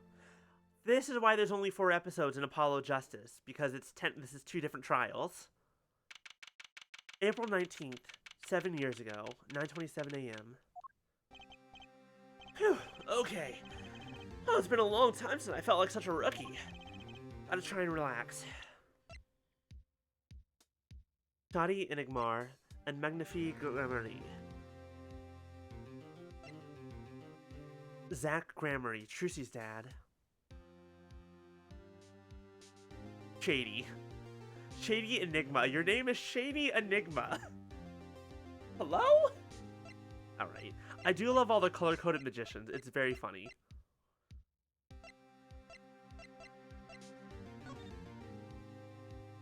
That's a very clean bullet wound there. And also one in the clown. Why is there a very clean bullet wound in the clown, too? Where's all the blood? Was it cleaned up? Was the blood cleaned up?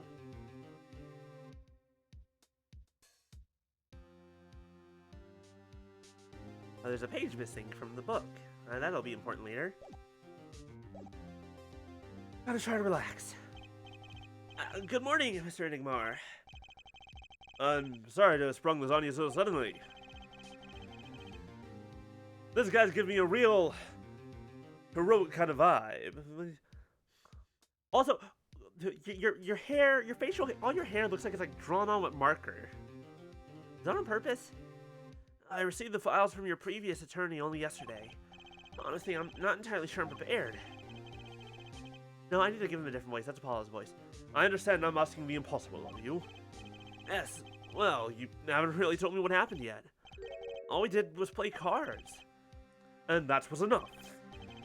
Actually, it wasn't, trust me. Oh my goodness, look at her wearing red! Oh, morning, Daddy. Oh, she's so adorable! Look at her! Oh, I'm so glad you came. You okay, Daddy? They picking on you? I'm fine as always. This old boy is here to help me, after all. That's young man to you. Morning. That's a cute outfit you have on. Thanks. My first show's today, after all. Oh, I'm sure it is. What the heck is she talking about? Oh, old boy. Huh? Me? Look what he started. Here. What's this? What's this? I don't know. I just got it over there in the hall. They told me to give it to the old boy in the blue suit with the spiky hair. They said it was really important. What's this? A memo for you or some such? Not from the looks of it. What is this? Looks like a page from someone's diary. I'll give it a read later. It's the false evidence that was given to us. Well, how do you feel? Well, how do you feel about the trial today? Hold on, I want to read this. It seems fate's clock will make me wait a little longer. At least only less than 10 swift minutes remain. To all those who have supported me in my life's work, I give thanks. Farewell. Magnifique Gramerie. Basically, this is supposed to be evidence that this is a suicide note? Or at least that he knew he was going to die? But that's the fake evidence. We already know that. We'll get through it. Somehow. Incidentally, the prosecutor today is a new guy, I hear. Oh, an easy win then, yes? They're calling him a true thoroughbred in the history of the prosecutor's office. Of course, there's one of those every year. The switching of attorneys just before the trial. I know it is a difficult situation I put you in, but allow me to say one thing, Mr. Eisenhower's, okay, so your clubs, Trucius Diamond. I don't remember if that means Magnifi and Valent also had suits on him, and I just don't remember. I just wasn't paying attention. One of them would be, we just need Heart and Spade? Heart and Spade. Allow me to say one thing, Mr. Wright. Yes? They will not be able to pronounce me guilty today. So do your best, but do not worry. Alright, look. I'm gonna be real with you. The last time someone told me that no matter that not to worry about the outcome and that you're gonna be pronounced innocent no matter what, was a little Irish man who forged evidence. Well, technically he forged a witness, but still. Technically, that's a game that hasn't come out yet. Still. First time a defendant's ever given me a pep speech. I'll do what I can. I see you do not understand. You see, it will be impossible for them to declare a verdict. Impossible? Yes. Isn't that right, Trucy? Yep, you bet, Daddy. My first look at the case was only yesterday. The information I was given was a tad bit lacking, to be honest. Still, I'll do what I can, for their sake. I believe the curtains will be lifting any time now. I am in your capable hands, Mr. Wright. My client is Shady, I don't know, known to the world as Zach Gramerie. A wildly popular magician, star of true Gramerie. His mentor, Magnifique Gramerie, was a rare breed of magician. He single-handedly ushered in a golden age of stage magic, until he was shot dead. And Zach Gramerie is the suspect. This is one buff-ass magician, I've gotta be real.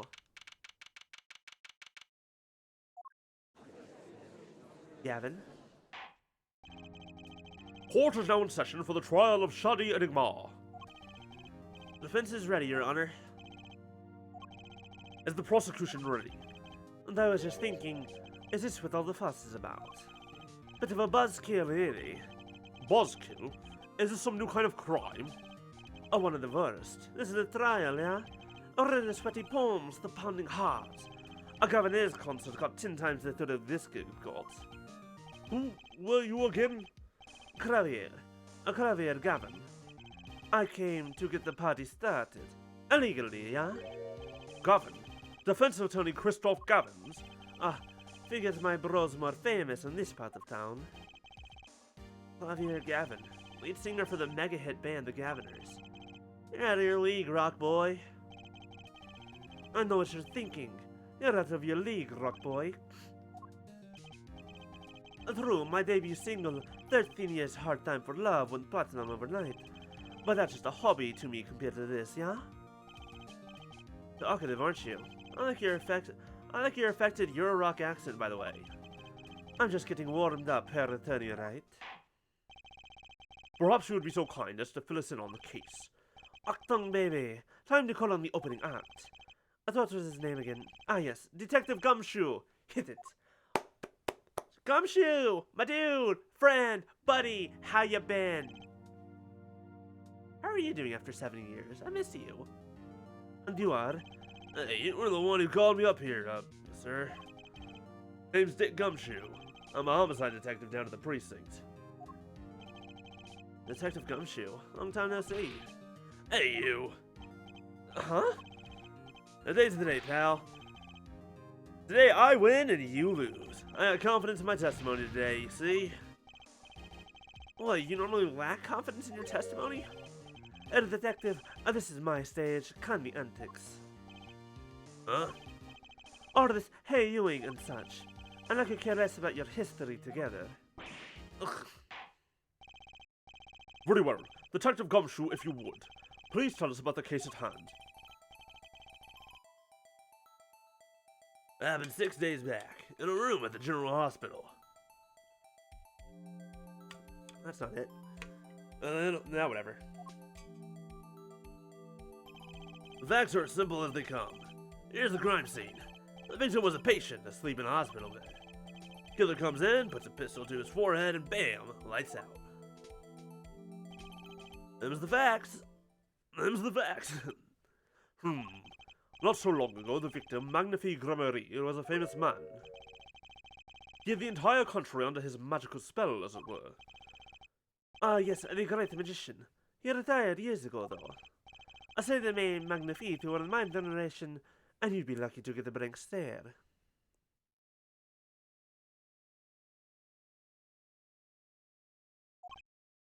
Yes, although I'm sure the youngsters today know his disciples even better. I dare say Troop Gramerie has made quite a name for themselves. Anyhow, the retired Magnifique has been in the hospital for the last year. What was it? A malignant tumor or something. They're doing something to his liver, I think. Yeah. A malignant tumor, perhaps? In other words, he had liver cancer. He had only 3 months left to live, in fact. Okay, good to know. But then, why would anyone have a reason to kill him early? Alterations to a will, maybe? The facts do seem simple enough. But something's not right. The victim was already climbing a 3-month stairway to heaven. Why not wait for him to knock, knock, knock on heaven's door? Or why shoot him? I wouldn't put it quite so lyrically, but it's true. Why make the effort to commit murder when the victim was about to die? Incidentally, the victim had a serious case of diabetes. Diabetes? In fact, he was about to shoot up with insulin when he was shot with a pistol, and the syringe was found at the crime scene. Chronic diabetes and cancer. As much as it pains me to say it, the victim was clearly at the end of his life.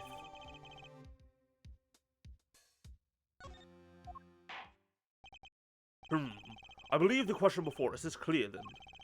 Why did the killer have to shoot this dying man? What reason could he have had? Very well, detective. Perhaps you can enlighten us as to the circumstances of the shooting. Yes, sir. Yes, sir. Trying to figure out a... Detective Dick Gumshoe here to help. Actually, the victim kind of ordered the defendant to do him in. A few days before it happened, the victim sent a letter ordering his own murder. The defendant did what was asked of him and shot the old man in the forehead. Bullet was fired from the pistol found at the scene, no doubt about it. And the pistol definitely belonged to the old man, sir. What? You're saying the victim orders his own shooting? Those are the facts. I have here the letter in question.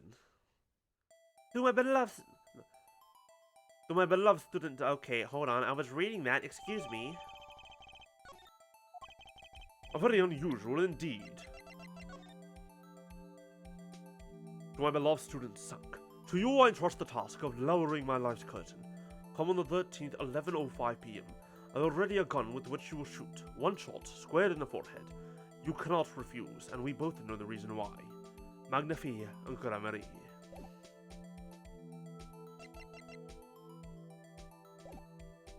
Okay, so everything matches up so far. Although, could such a thing as a letter really cause one to pull a trigger, I wonder? And I believe the answer to that question can be found at the end of the letter. Oh, you cannot refuse, and we both know the reason why. Detective Gumshoe, can you explain this to the court?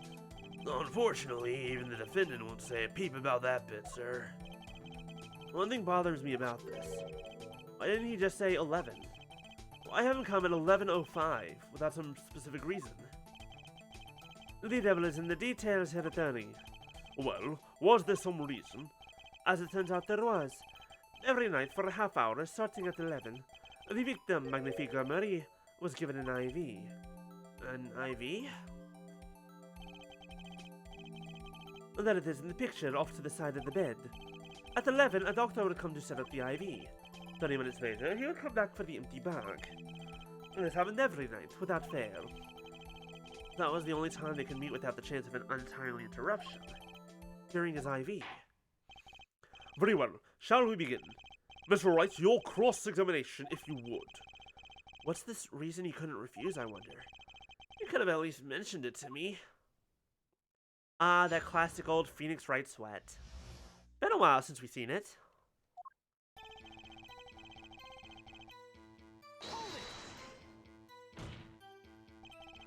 Just because he got the letter doesn't mean he went through with it.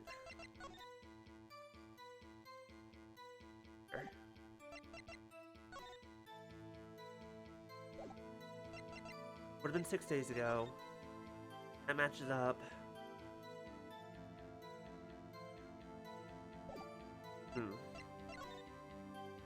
Malignant tumor in liver has progressed final stage with no hope of recovery. Patient has 3 months to live. Patient has chronic diabetes. Requires regular insulin.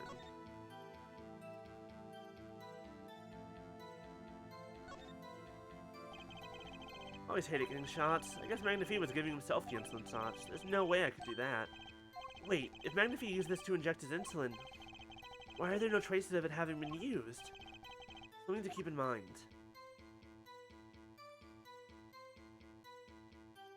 It has no traces of being used. It also looks... yeah, it looks empty, so...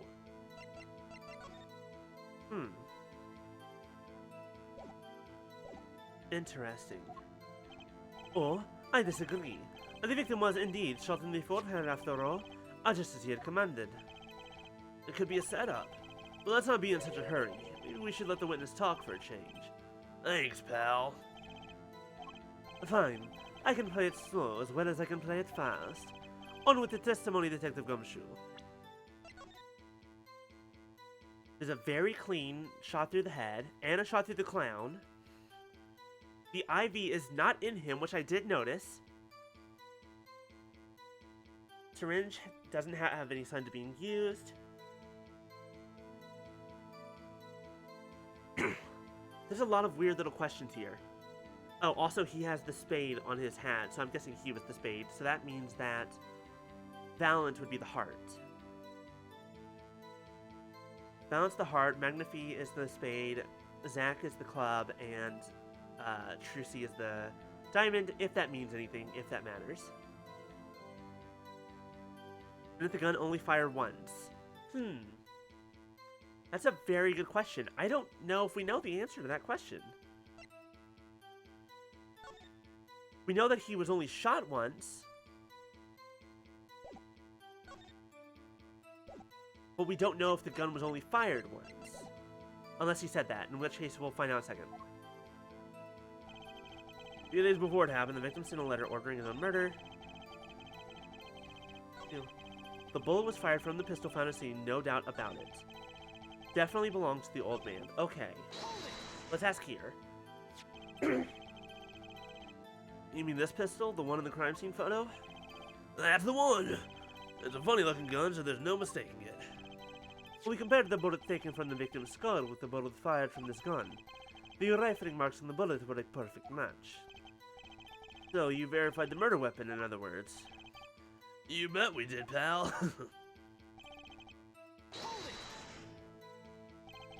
Why are you so certain? What a pile of sand has your head been stuck in all this time, pal? Never heard of Zack and Valent's quick draw shoot 'em? Quick draw shoot 'em? Huh? What's that? One of the defendant's specialties. Zach and Valent stand on either side of a girl, and they shoot. Okay, yeah, Valent is the heart. Is that Trici's mom? But the bullets don't hit her.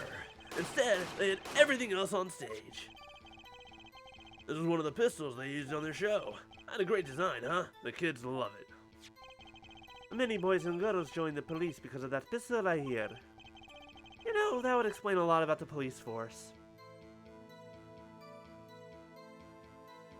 It's like, I want to be a cop because of this magic show that we said. Just join the magic.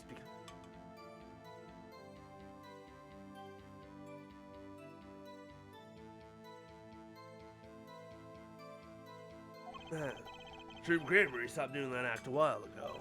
The old man held on to that pistol ever since. The court would like to see the pistol in question. You got it, sir. Here she is. It definitely looks like it's definitely a you need to reload this every time kind of pistol. Well, this truly is a blast from the past. It's a stage pistol for magic shows, see? But it can fire real bullets. It looks so much bigger in real life than on TV. Yeah, but it can only hold one round. By the way, the pistol's firing chamber is empty, and it shows traces of having been fired recently. So, were any fingerprints found on the gun? Unfortunately, no. Of course, the defendant is known for wearing gloves. We might say that a lack of fingerprints is in fact a fingerprint of its own, except for the fact that lots of people can not leave a fingerprint. Aha! Intriguing point, well made. Oh, not well made, not intriguing. In any case, the court accepts this evidence. I grant I will get a kick out of seeing this. Well, now I need to get a kick out of seeing this. Hold on.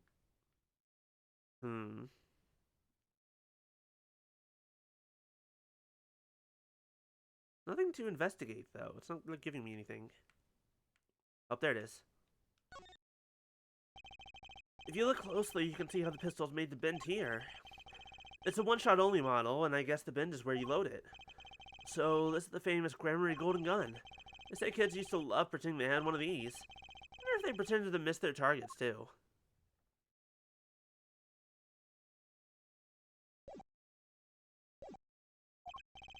But now it's time to return to our testimony. I didn't have time to gather all the details before coming in here. This testimony might be my only source of information. Better pay attention and read this letter carefully.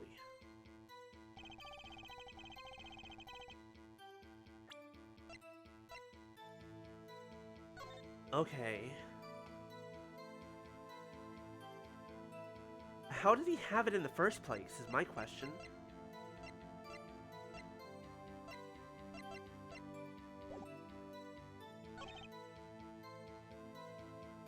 Ordering his own murder.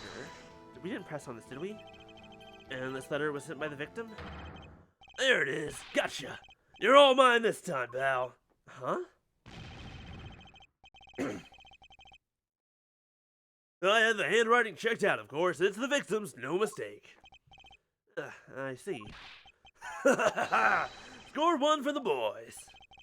I didn't lose. I was just ascertaining the facts. So why am I so annoyed? What, a letter ordering your own death? Things aren't what they used to be, I guess. I'm not sure this is exactly commonplace even now, Your Honor. Well, anyway, guess I'll keep going while I'm ahead.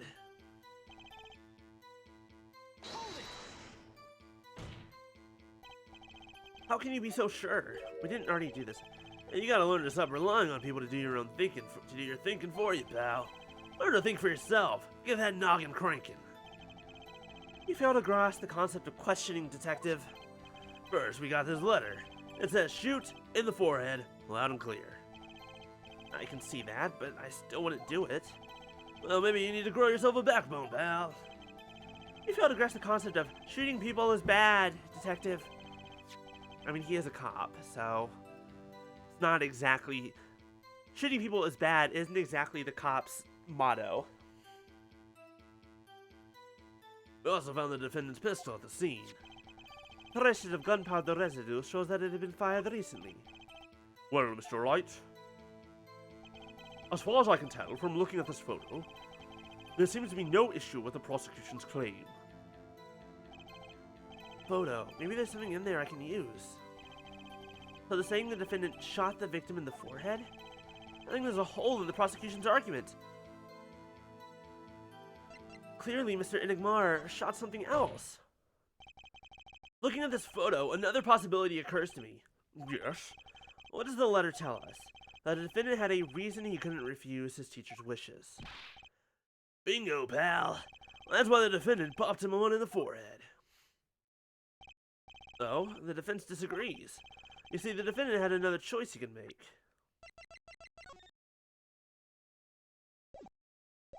Objection! What? And you can prove... What? And you can prove that with this photo? It took me a second to understand what the reading of that should have been. I can prove he had a choice, yes. The defendant might have fired like he was ordered, but he didn't shoot the victim's forehead. Well, let's hear what you're thinking, Mr. Wright. If he didn't shoot the victim's forehead, what did the defendant shoot? There's something weird going on over here. The clown doll? Take a closer look. See?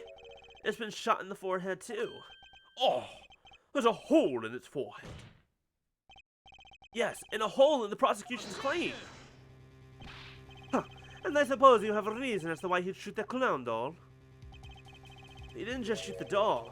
He shot the doll's forehead. His forehead. Ah.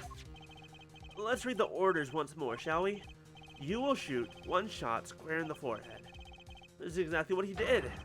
He shot the clown doll square in the forehead. The defense has raised an intriguing possibility. That hole in the clown's forehead. It definitely looks like it was shot. Bailiff, send someone to investigate this matter. I admit I'm impressed, but I expected nothing less.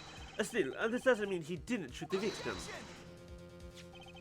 Perhaps he didn't have to shoot the forehead as ordered, but the letter says nothing about whose forehead. This is the only way he had to follow his orders without taking a life. The bullet hole in the clown doll's forehead does demand an explanation. It might very well be a clue. Yet Prosecutor Gavin is right. It alone does not prove the defendant's innocence. You cannot say for sure the defendant didn't shoot the victim. So sorry, Mr. Wright. How sad it is to see the mighty fall.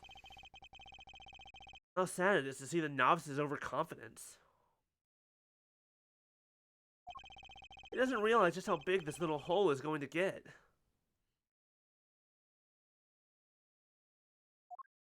I'm not doing it. I'm not taking the low-hanging fruit. Detective Gumshoe, please take this newfound fact into account as you continue your testimony.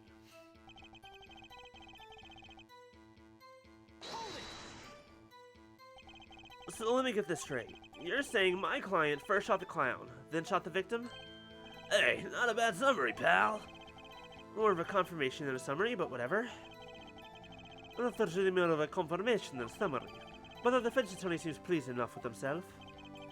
Do these people ever miss a chance to mock me? Every prosecutor in... Exactly, that's what I'm thinking. It's like, how did he have another bullet? But also, poor Phoenix and poor Apollo. Prosecutors are always like, we're gonna poke... Despite the fact that you always get your way, we're gonna keep making fun of you and mocking you over and over and over again, because you're the defense attorney and we can.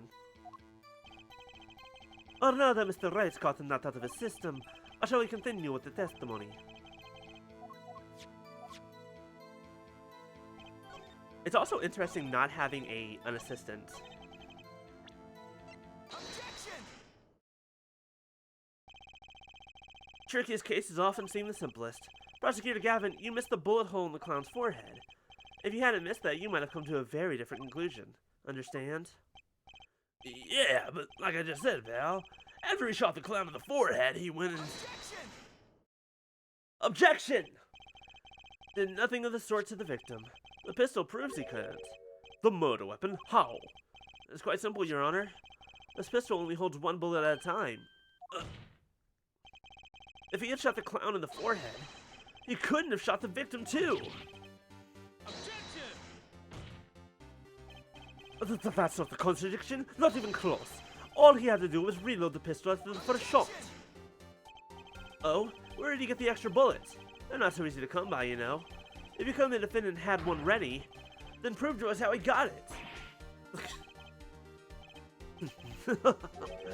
I had the feeling this wasn't over yet. No, this party's just getting started. And I haven't proven anything yet, beyond my good looks and startling record sales, would have absolutely nothing to do with the court case, but I'm going to make it a problem anyways. And utter lack of humility. It's so interesting to see a much more confident Phoenix. Holy shit, I'm not used to this. Like, the confident Phoenix in the future, that's one thing, but this Phoenix is super confident on the bench. She's like, what the hell? It's almost as if he's been doing this for a while. Oh, what's this? It seems that the prosecution has another witness prepared. Like I said, her detective was just the warm-up dance. Ugh. Now that the audience has gotten a taste of what's to come, they're ready. Ready for what? For my decisive witness, of course. A witness who, you would find, can prove one thing for us. That it was Zach Gremery who shot the victim in the forehead. Very well. We will pause for a 15-minute recess. Might be my lucky break. I'll need that 15 minutes to talk to my client, Zach. Court is adjourned. To be continued. We are plowing through these little chapters.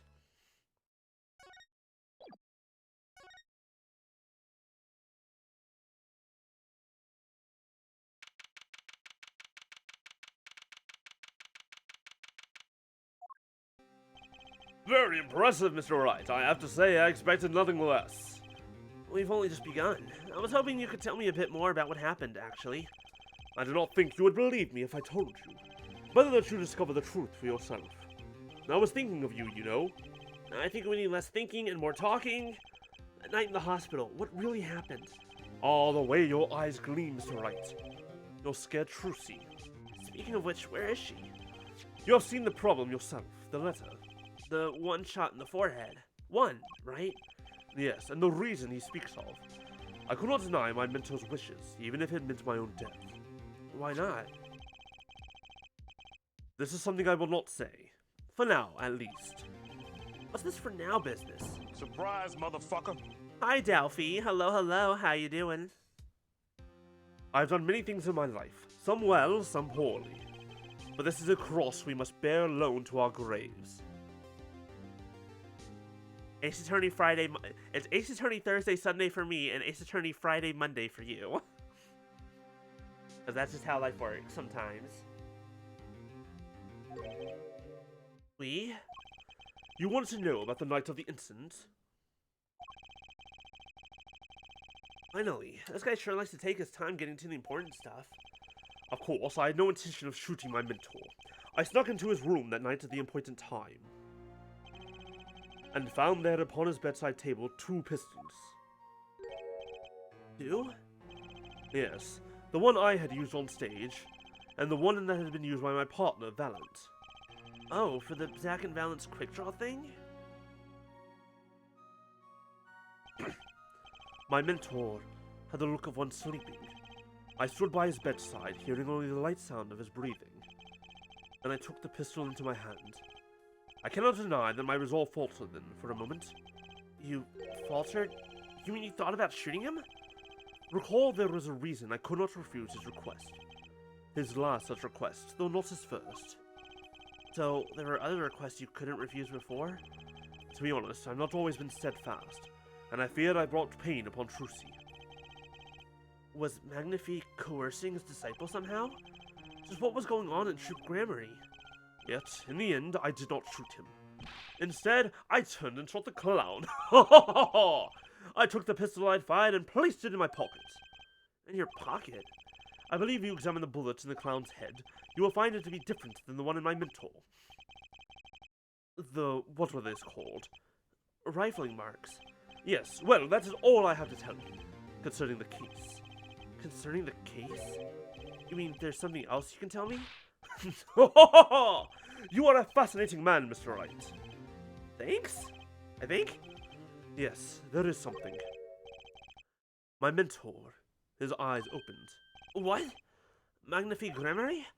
Leo devil. He was not asleep, you see. Of course, the gunshot would have woken him anyway. and there we had our last discussion as mentor and pupil. It was not a long discussion, maybe 5-10 minutes or so. What did you talk about? Mr. Wright, did I not just tell you? It does not concern this case. Zach Grammary. He seems pretty steadfast to me, or maybe just stubborn. Mr. Wright, your presence is requested in the courtroom. Once again, I am in your hands. Right, let's get back in there.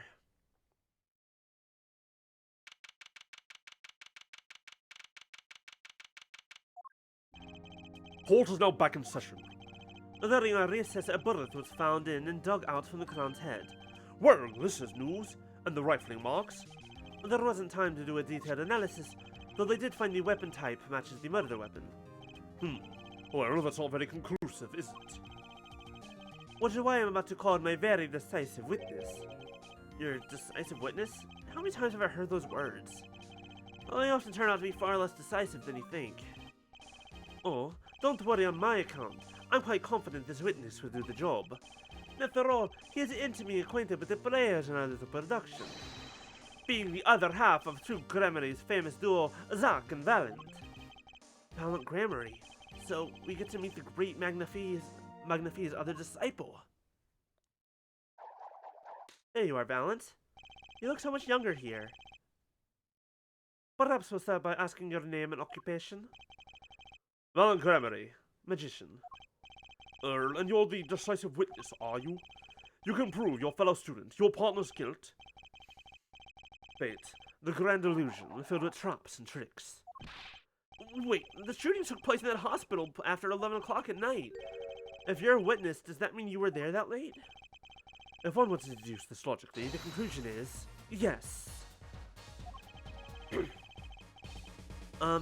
Okay.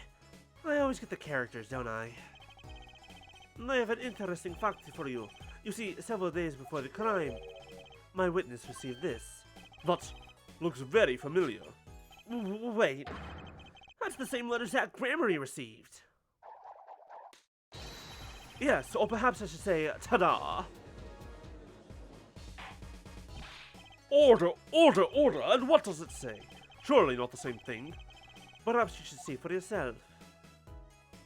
To my beloved student Valent, I entrust you the task that's exactly the same except for the 11:20 p.m. Why, it's practically the same. The court accepts this into evidence.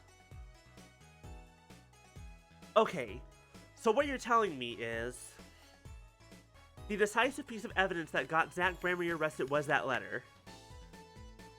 He has the exact same letter, and he's a witness and not a suspect. Hello? What?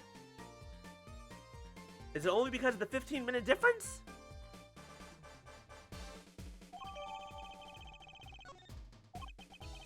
This is most unusual. Exactly what was going on with you folks? What exactly was your troop Grammary up to? By what you mean? I'm just having trouble envisioning a man who would ask his students to kill him. Both of them, no less. It's just my opinion here, Dodge. But from these letters, I'd say he's coercing them, not asking them. We walked to the magician's path together, and in so doing, shared much of our lives. When people are so close, there is a strain, a warping of relations, you might say. If this has nothing to do with the case at hand. By which you mean you're not going to tell us? Which makes me wonder even more about this reason they couldn't refuse. Well, let's get on with the testimony for starters. The defendant, Zach Grammary, stands accused. Tell us why. Oh, I'll do more than that. For where he walks, the red roses rise singing hymns to the miracles that is magic. Fascinating, though I hardly need to remind you that the evidence could have just as clearly pointed to you as the suspect. The letter, the murder weapon, and now the 2 bullets found at the scene. In fact, the only difference seems to be the designated time. As every magician knows, timing is everything. Yes. And now it's time to get this party fired up.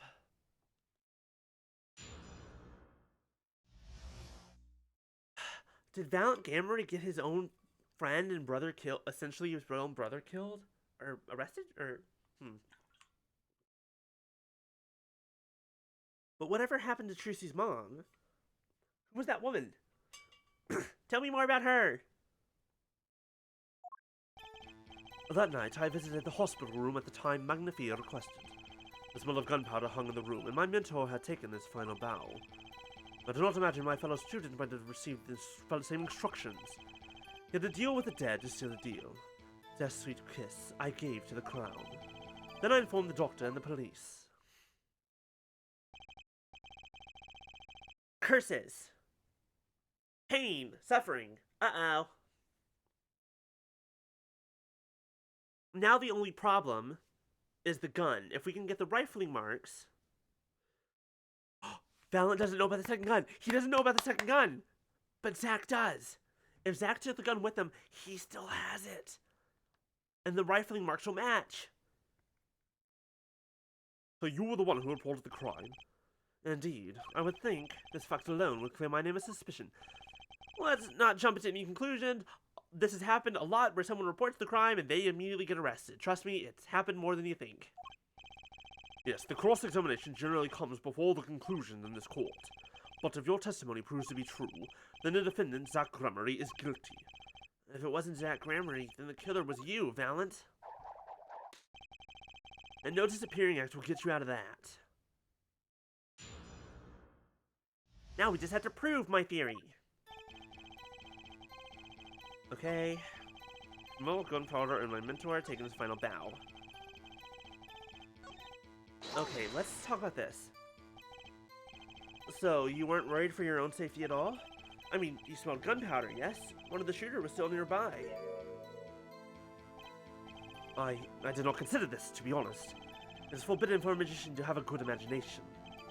Really? Isn't magic all about illusions and imagination? How about this? You were the shooter, which is why you weren't afraid. Now you are the one imagining. It is forbidden for a lawyer to have a good imagination. The witness will refrain from pausing so suspiciously before responding. My forbidden imagination is starting to imagine things.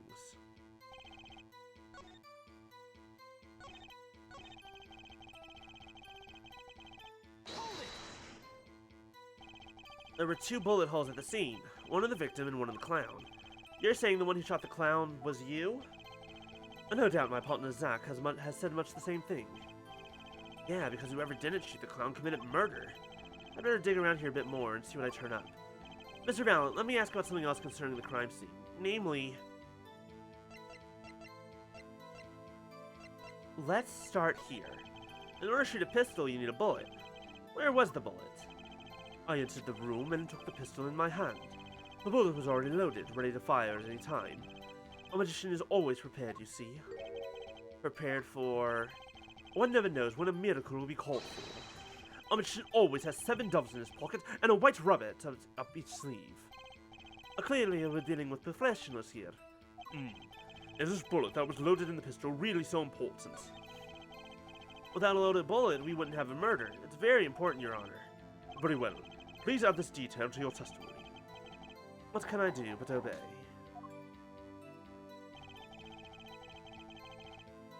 Okay. Objection!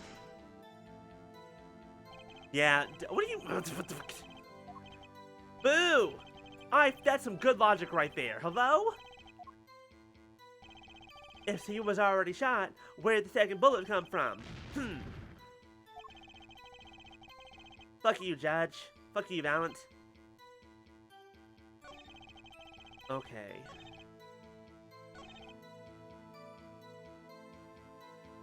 Okay, so let me try this again. Let me see if I can... Which brings us back to this reason neither of you could refuse. So it does, and my partner, he did not refuse. But Magnifier wrote the same thing to you. Why could you refuse if Zach couldn't? Because I have a will of steel. Of course. I also do this trick where I bend steel bars, so perhaps steel isn't all that strong. So which is it? Mind if I continue?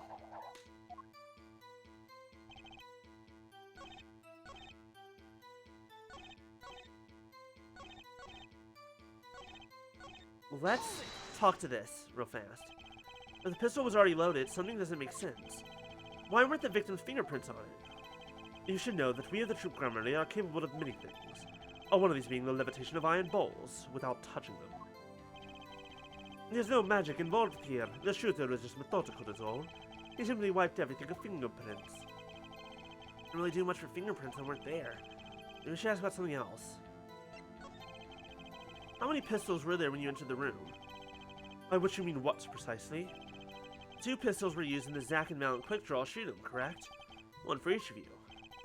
You are well informed, yet only one of my old friends sat in the hospital room that night. What did Zack tell me back in the lobby?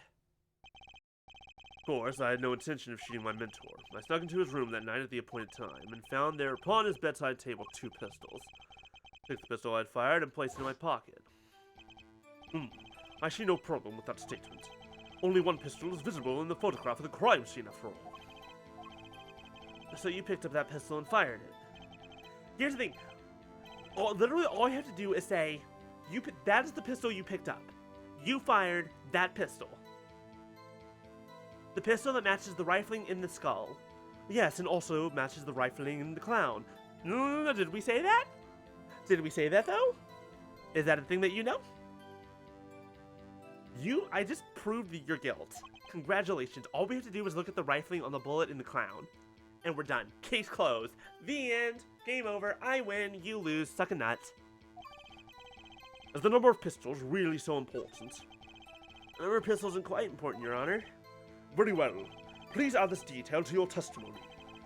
What can I do but obey? Suck all the nuts, boy. Oh, I'm sorry. I'm sorry. Well, that's not true.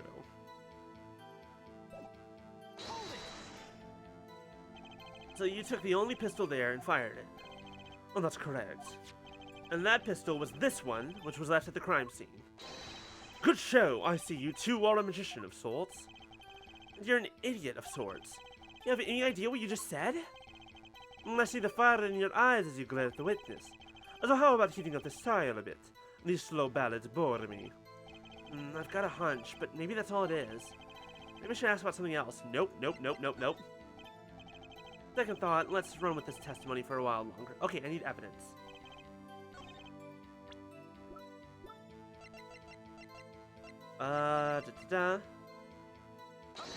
Here we go.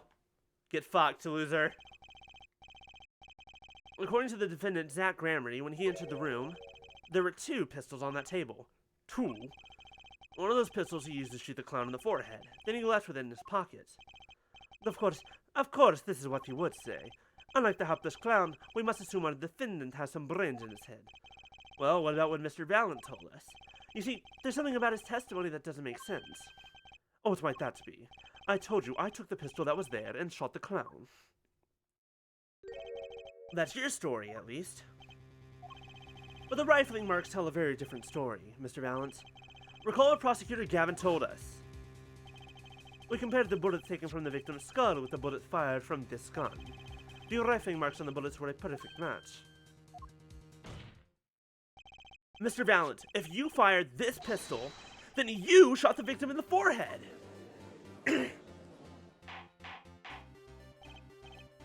Order! As I drink this water, hold on. Well, this is all rather sudden. Oh, what have I done? Prosecutor Gavin? I owe the court an apology. Sorry. Sorry for what? Oh, you see, I was unaware that 2 of these unique pistols were crafted. The analysis of the rifling marks only proved the type of gun that fired them. Fuck. That is not how that works. You can straight up tell that this gun was used because rifling marks are going to be different, even among 2 very similar guns. Like, the rifling is going to be a little bit different. But that's not what you told us before! You said you'd verified the murder weapon! Which is why I'm apologizing to you now. Quite sincerely, I might add. Would you hold me accountable for the mistake made in my youth? Yes. 100% yes.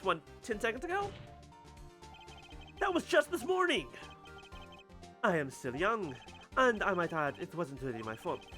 If the defendant had only admitted he took 1 pistol from the scene of the crime, we would not be having this pleasant discussion now. Valiant Gramerty. Yes, Your Honor. You were presented to this court as a decisive witness, but you've proven to be more divisive than decisive. Objection! You'll see in time.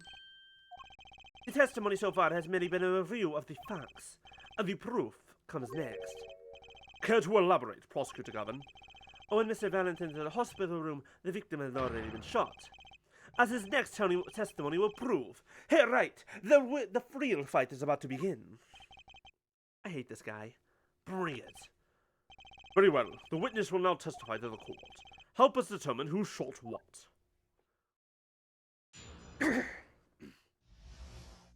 You bastard. I arrived in the hospital room at the appointed time, which is to say 11:20 p.m. After discovering the body, I fulfilled my obligation and then called in the doctor. The doctor examined the body before the police arrived. He was quite clear about the time of death, 11:10 p.m. Excuse me, then why is that not in the autopsy report? And the one in the room at that time was my partner, not me. I call bullshit? I call some absolute BS? Those times are rather close, you have to admit. You're talking about an alibi established over a matter of minutes. To use a 10-minute discrepancy as the basis of your alibi. It's easy to explain in this situation, Herr Judge. For example, take our debut hit single, 13 Years Hard Time for Love. Cue to the song, press the play button, and it will play for 2 minutes 15 seconds. Really? I hate it when they do that, that's a pain in the ass. I'll do it 100 times, the result is the same. Debut single was only 2 minutes and 15 seconds long? What a ripoff. Magic is a word of utmost precision. Hocus pocus requires admirable focus. And in the time of death determined by the doctor, there is an incontrovertible truth. Very well. The prosecution warns us that we're dealing with rather precise times, and we can expect the cross-examination to require the same level of precision. I would hope the defense refrains from its customary broad, sweeping accusations, unless we blur the focus this case so clearly demands. Point taken. Baseless remarks will result in a penalty. Carry on, Mr. Wright. Carry on. Right. Fuck you.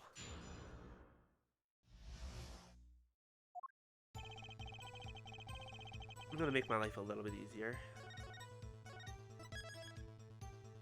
I think the one thing that I have to press on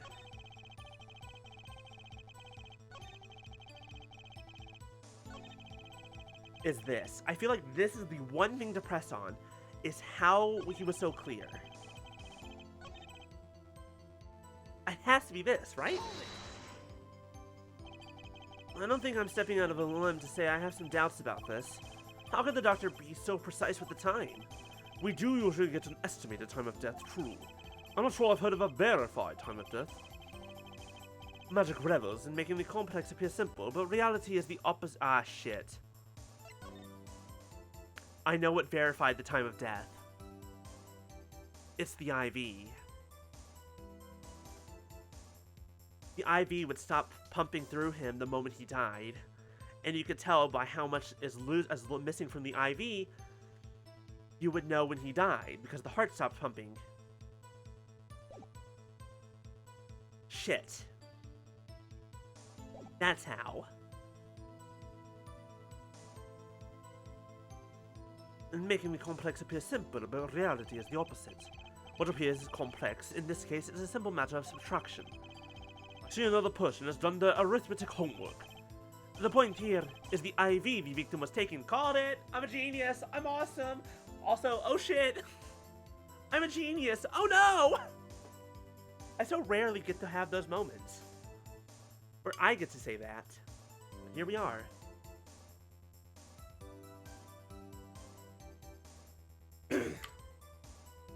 That being said, go me, I love being right. It's quite visible in the photograph of the scene. Recall what we heard earlier about the victim, Magnifique Grammarly schedule. Every night at 11, Magnifique took an IV drip for 30 minutes. I can see the IV bag right there, yes. Now look a little closer. Follow the tube bag from the down from the bag to the end. Oh, the needle's been removed. Doubtlessly it fell out when he was shot. What? What do you mean it fell out when he was shot? If it fell out when he was shot, it would not be way over there. You get, because the IV normally goes like in your arm, like either either over at the elbow or up at the wrist. If it fell out, it would not be on the bed. Hello? Physics? Help me? That would seem to be the case. I assume that it was taken out for the photo. When the needle comes... Wrong character. When the needle comes out, the IV no longer drips. You can just measure the remaining IV liquid. Precisely. The IV liquid functions for our purposes as an hourglass of sorts. This is how the doctor determined the time of death. From the amount remaining in the bag, it was determined that the IV had stopped 10 minutes after administration began. Shit, that's not proof. That doesn't mean that he died. Or that he died then. And so it was. When I, Valent, entered the room, 10 minutes had passed since that horrible crime was committed. And this is proof. Well, Mr. Wright. Did that seem important? Well, seeing how it is the biggest clue we have to the time of death, I'd say it's very important. Agreed. It would be hard to imagine a more precise way to determine the time.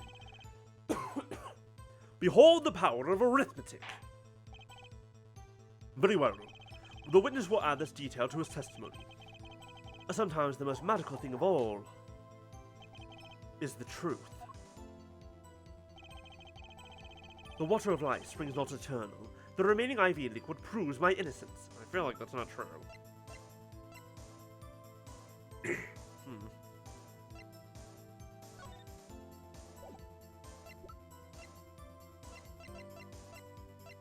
Shoot.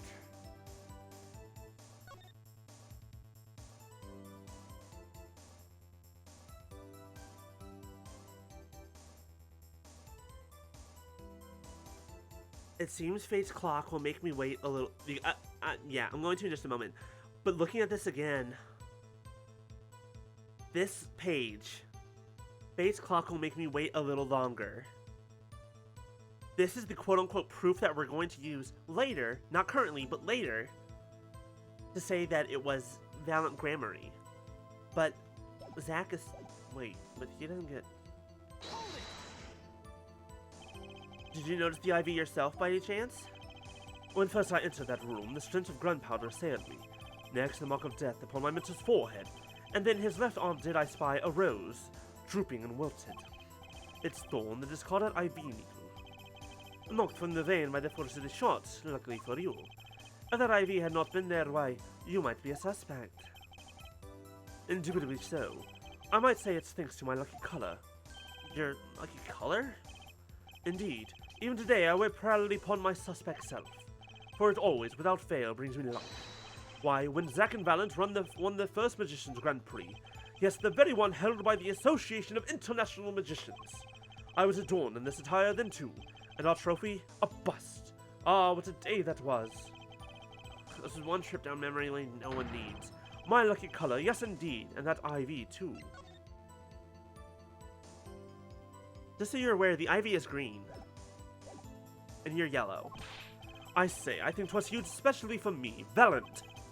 Valent! Our does seem to be the case indeed. Well, Mr. Wright, any thoughts on this testimony? I'm confused.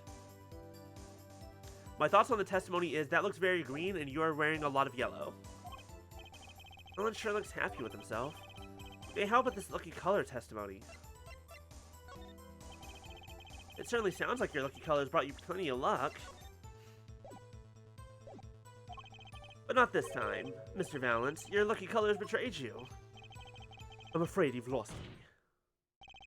Your Honor, the witness's testimony just now clearly contradicts the evidence. What? Please recall my warning at the beginning of this cross-examination, Mr. Wright. Baseless accusations will be duly penalized. I do hope this latest accusation is well-based. This better be based, as the kids say, Mr. Wright. Are kids saying based? Is that a thing? Don't worry, I've got all your bases right here. Very well, let's hear the defense's claim. Where's your evidence that contradicts what Mr. Valent has told us? I mean, straight up this, right? The crime scene tells all, Your Honor. The photo of the crime scene. None of this talk of color has me yearning for black and white's clear-cut simplicity. Tell us, Herr Wright, just where is this contradiction in this photo? My pleasure, and I assure you it's quite simple. But I can't promise anything in black and white. Let's hear what Mr. Wright has to say. What in this photo contradicts the witness's testimony? This part, obviously, where it's very clearly not yellow. Alan Cramery, let's get one thing straight about your lucky color. It's yellow, yes? Kind of takes the mystery out of it, but yes. Something wrong with yellow, Mr. Wright? Yes, there is. Decisively wrong, in fact. Take another look at the photo of the crime scene. What's this? A confusion, doubts. Tell us, what do your elderly eyes spy? Even my elderly eyes can see a problem here, Mr. Valent. Look at that IV bag. What is this? What foul magic... It would be hard to call that IV liquid yellow. I'm afraid no magic was involved in the taking of this photograph. Alakaz, no! Alaka, no! Order. What does this mean? This is some kind of mistake. Yes, Prosecutor Gavin, your witness is a mistake. The greener they are, the harder they fall. I suppose there's no substitute for experience. Alan Cramery, as you reminded us several times, your lucky color is yellow, but the IV is clearly not. Well? This contradiction can mean only one thing. Let me think. You almost had me. I see your true colors now, Ace Attorney, Phoenix Wright. Hey, that's the name of, not this game, but the other ones. Something you'd like to tell us, Prosecutor Gavin? As far as this court can tell, the witness's testimony does contradict the evidence. Yes, a contradiction. One that I shall be pleased to hand right back to Mr. Wright. How do you mean? How? Because the witness has made no mistakes. I agree at a glance the IV liquid does appear a sort of greenish yellow, but I assure you the liquid itself is quite yellow. Yellow liquid? How can you say that? As far as I can tell from this photo, it's green. Yes, but what color is the IV bag itself? Ah, shit. You mean the plastic bag on the hook? It looks like I want to say light blue. Precisely. I figured it out yet. Put a yellow liquid in a blue bag and you get green. At least incidentally, it's the liquid's true color. But why would he know that? Why would he know that it is yellow? This is a question that I have. I see. Your explanation does have the ring of truth to it. Objection! As I thought, there's no substitute for experience, Prosecutor Gavin. What? You may tell a good tale, but you've just proven something rather grave, for you, that is. Grave? The liquid in the IV is yellow, yes. But how did this witness know that? It's quite unnatural when you think about it. You did think about it, didn't you? Your Honor, the defense requests an explanation from the witness. At the scene of the crime, the IV liquid appears to be green. So let me ask, how did the witness know the IV liquid was actually yellow? No. Alakazon G. He's very dramatic. He has so many bunnies. Can I take one of the bunnies? Can I pet it? Order! Mr. Wright, you will explain this at once. The witness clearly knew the color of the IV liquid, so I'm sure it means something, but what? I can think of only one possibility, Your Honor. The witness, Valen Gramery, has testified that the IV liquid was yellow because he knew the color. He emptied the bag, or he refilled it.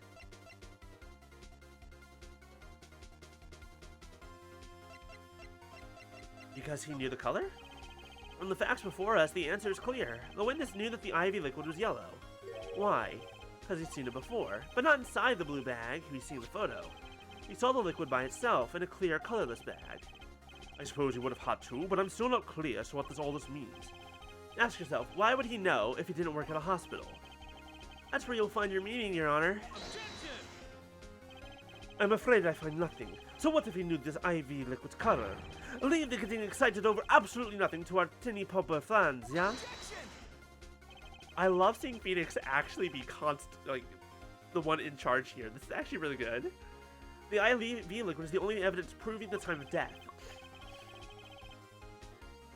A 30-minute hourglass with 20 minutes worth of sand remaining. You're clean, Prosecutor Gavin. I remember it well. However, there's a critical difference between an hourglass and an IV bag. Oh, wait, I know! An hourglass uses sand, but an IV bag uses liquid. I'm right. Right? As much as it pains me to say this, Your Honor, no. Unlike the sands through an hourglass, IV liquid enters the patient's body, at which point, like magic, it disappears.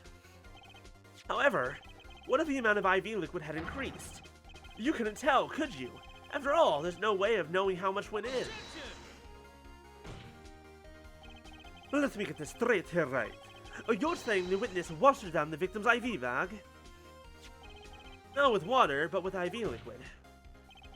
That's how you knew the IV liquid was yellow. Now wait, I said wait. How might an amateur such as myself essay to perform such a task?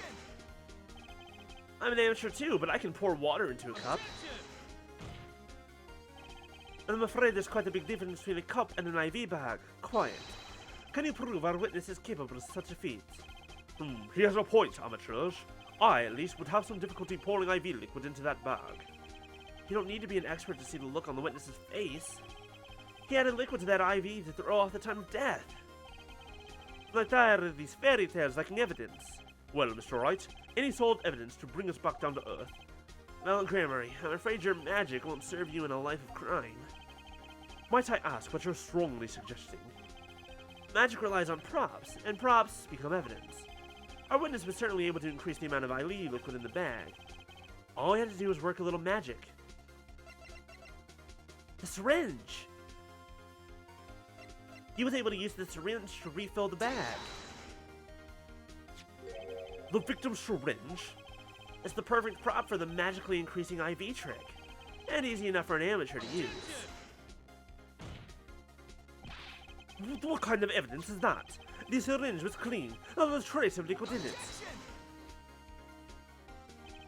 And don't you find that odd, Prosecutor Gavin? What? The victim had the syringe to administer his insulin shot. There should have been traces of insulin left inside. Well, Val Grammary? As you pointed out yourself, the IV liquid makes the perfect clock. One that you can manipulate at will! Hanakazah! Oh, there go the doves. Should you be releasing those inside? That looks kind of reckless. Get fucked, motherfucker! I do believe, well, with this being his first, the burden of this trial has been a bit too much to bear for Prosecutor Gavin. I'm afraid that, while there is a doubt as to the amount of IV liquid in that bag, the time of death cannot be proven. And that brings our trial to a close for today. Well, maybe I can squeeze an extra day out of this. I can do a little much-needed investigation work. I see there are no objections. Court is adjourned. Who? Hard Rock. Truly, there's no substitute for experience. Nothing blinds one to the truth so effectively. I hate you so much. A word to the wise, underestimate the young, and they'll sweep your feet out from under you.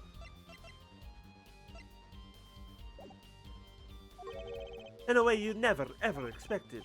You see, I know exactly what you're thinking. What are you talking about? You say the witness used a syringe to manipulate the level of the IV liquid, but there is no proof. There's no proof he didn't do it either. Yes, quite true. Huh? He's admitting it? Nor was this witness quite as decisive as I'd hoped. This, I admit. After all, why linger in the past when the future holds so much? You have something in mind, Prosecutor Gavin. Proof, fair judge. I have another way to prove my case. With evidence, no less. What's this? This is the victim Magnifique Goramarie's diary. Diary? After going into the hospital, Magnifique began writing his memoirs, it seems.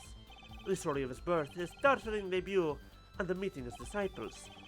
It seems he intended for the last chapter to end, quite appropriately, with his death. Wait, that book doesn't say what the reason was, does it?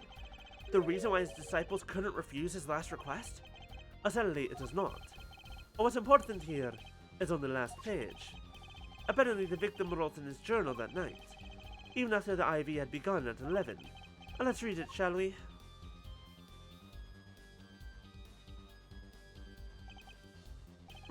This does appear to have been written just before his death. First to come soon. The journal may end here, it may go on, but not long. That depends on his hand. All that is left is mine is to lay down this pen. The court accepts this into evidence.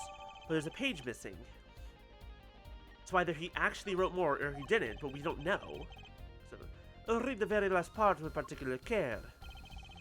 This journal may end here or it may go on, but not long. That depends on his hand. Of course, by his, he refers to our defendant as at Grammary. That would make sense, yes. He was the first scheduled visitor, after all. But look at what he said before that. This journal may end here, or it may go on. It may go on. Magnifi Grammary intended to write again. That is, if that Grammary didn't pull the trigger. There's a page missing, you lunatic. Unless the defense understands the meaning of this. The victim's diary does not go on. It ends in a torn page. I'm not crazy, right? You're fucking stupid by not noticing that? You're a moron.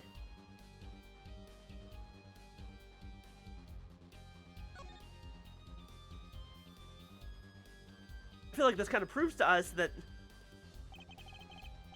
the diary ends here. Huh? What's this? It looks like a page was ripped out? Oh no, isn't that interesting? Thank you, Phoenix, for noticing that quickly. I adore you.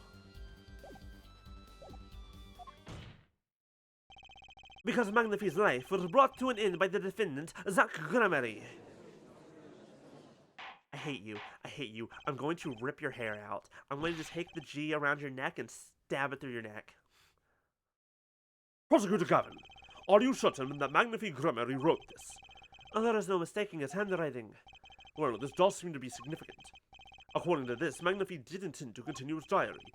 Yet, if his diary ended here, which plainly it did, then the one who pulled the trigger was the first visitor, Zach Grammary. Well, how do you like me now, her right? Still too green for your taste, hmm? He's right about the diary being pretty clear. Still, I find it hard to believe that he'd overlook such an obvious problem with this precious evidence. Ugh. Thank you, Phoenix, for calling it obvious, because it really is. It's like, throw the book at him. Literally, throw it at him open. Well, Mr. Wright, the witness's testimony we heard was lacking. But put together with this evidence, it seems quite sufficient for a case. If the diary's accepted like this, the trial's over. Maybe it's time for me to show them something. I'm left with no choice but to show my own evidence. I feel like... What? You have some evidence that overturns this diary? It's not too late to rethink this and avoid more embarrassment. This is fake evidence and he doesn't know that. However, the evidence does exist. It's similar to the very first trial here in Apollo Justice. The evidence exists, we just don't have it with us. We have a fake version of that evidence. Very well. Please show us your evidence, Mr. Wright. Incidentally, don't even think of showing us this diary I've just shown the court. And now that we've come this far, I hope you have something a little more decisive. Show us the evidence that proves the victim continued writing his diary. The ripped out page. Someone ripped it out for a reason. Alright, I'd be happy to. The decisive evidence proving that the diary didn't end with this page. First, take a close look at this diary. Note that a page has clearly been ripped out. What's this? I hadn't noticed that at all. That's why we're still here talking about this. As it just so happens, I have here what I believe to be the missing page. Harika, I don't believe it. Looking at this page, it's hard to imagine that the first visitor that night shot Magnifi Grammary. That's the defense's position. Oh, wait. Let me see that.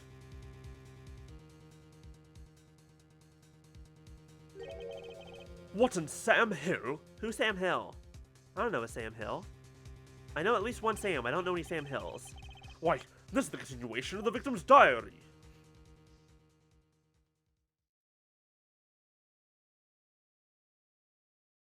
A page that you should have. Not the torn edge of the page. It's a perfect match for the torn remains of the last page in Magnifi's diary. Quite remarkable. Would you care to explain what all this means, Herr Attorney? The diary continued after his first visitor came, which means that the victim was still alive after Zach Gramery left, leaving no one to take his life but the second visitor. Valid Gramery! No. No! The handwriting, too, matches that on the other pages. This is, without a doubt, the genuine article. Order! Order! But wait, this is impossible! That old man couldn't have written that. What do you mean you couldn't have written that? Finally, you just couldn't resist, could you, Herr Wright? Resist what? Is there any solid evidence? Herr Judge. Yes, Prosecutor Gavin. Matter requests we put the current cross-examination on hold, and the prosecution would like to call a new witness. But, Prosecutor Gavin, this evidence overturns the current witnesses. I ask only to put it on hold. Please, my new witness has a very, very important piece of testimony to give. 5 minutes, no more. I promise, Your Honor. Well, if you put it that way. Mr. Wright, what's your take on this? Well, Your Honor, judging from his enthusiasm, we'll have to hear this new testimony sooner or later anyway, so might as well be sooner. Then, though this is highly, highly irregular, we will put the current cross-examination on hold. The witness may step down. Now, Prosecutor Gavin, please bring the surprise witness to the courtroom. I had a bad feeling just then. That ripped-out page was too obvious. He must have known. And I should have known it was a bad sign all around. Drew Measham! Uh-oh. Oh, shit. Holding trial as an audience with no audience is a first, even for me, Prosecutor Gavin. I beg the court's understanding. But I had to make a judiciary deal with the witness to secure this testimony. A judiciary deal? The details of this testimony may have some legal ramifications, shall we say. I thought it best to contain the information to this room. Very well. And you are the witness, I gather? Oh, yes, sir. State your name and occupation for the record. My name's Drew Measham. I'm a painter. A painter? No, wrong person. A painter? And you are somehow related to this case? No, well, not per se. And I have one simple question for this witness. Mr. Measham, was it? Do you know what this is? Yeah, I know it well. How's that possible? Have you seen this diary page somewhere before? Yes, I mean, I made it. You... what? You made it? Yes, you might call it one of my works. And the prosecutor's office received a tip-off yesterday. Illegal evidence has been prepared for the trial of Zach Gramery. Legal evidence? I initiated an investigation and found this witness. A painter to the world at large, Drew Measham has another side, you might say. He is skilled in making perfect reproductions of certain things. Forgeries. Forgeries, in other words. Forgeries? Well, so we are to understand that this page here is a fake. Prepared by a certain defense attorney. Hold the fucking fuck. I blame your brother? Fuck you, Christoph Gavin? Christoph Gavin, fucking motherfucker. What the fuck did you do? Objection! Hold it! I didn't prepare this evidence! The attorney speaks. Something about this page, I presume. But what is he saying? It makes no sense. After all, it was you who presented this evidence to us, Phoenix Wright? Witness, Mr. Measham, was it? Who requested this forgery? Who was your client? That, I don't know. What? Most of my clients prefer to remain anonymous, even to me.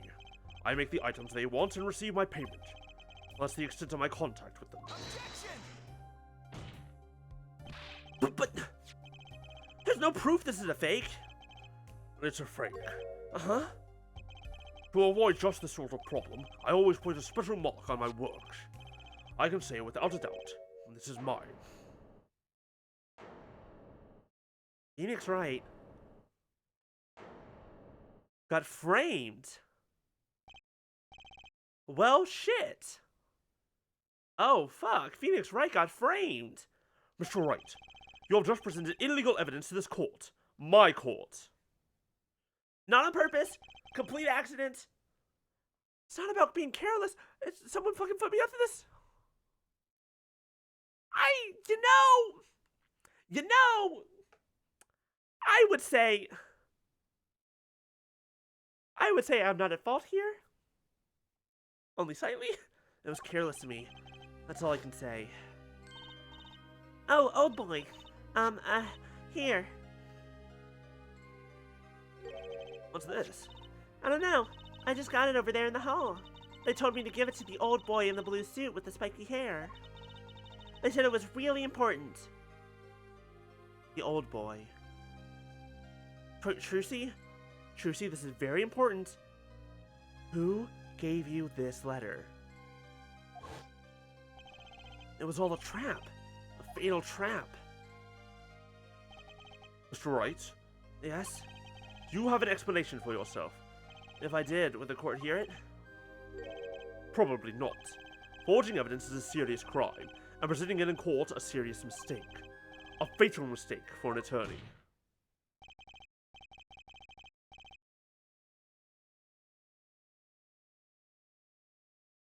That's because Von Karma fucking sucks. This court fucking sucks. They hate us specifically. Von Karma was a fucking rich, powerful dickbag, and Phoenix Wright is a poor little schlup who everyone takes the piss out on. Fatal too, perhaps, for your client, I fear. Tell me, what kind of defendant relies on forged evidence? The answer is quite clear. A guilty one. Objection! Your Honor, wait! I understand that presenting forged evidence in court is a serious crime, but you cannot hold my client responsible for actions I undertook as an individual. Oh, I'm sorry, Mr. Wright. Your Honor? The coast cold, I dare say. If the prosecutor's office hadn't received that hot tip, everything would have gone the way you wanted it to, yeah? I even gave you a chance. Too bad you decided not to think before embarrassing yourself. I want to strangle you. I want to rip your head off with my bare hands. I see no need for further discussion on this matter. Special witness dismissed.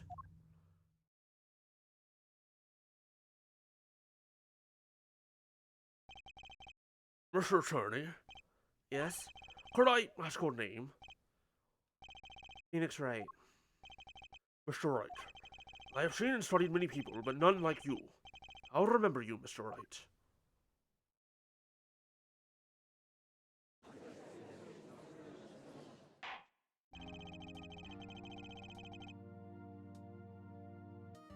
Though I deeply regret having to declare a verdict in this way, this trial is over. You have the right to find a new attorney and make an appeal.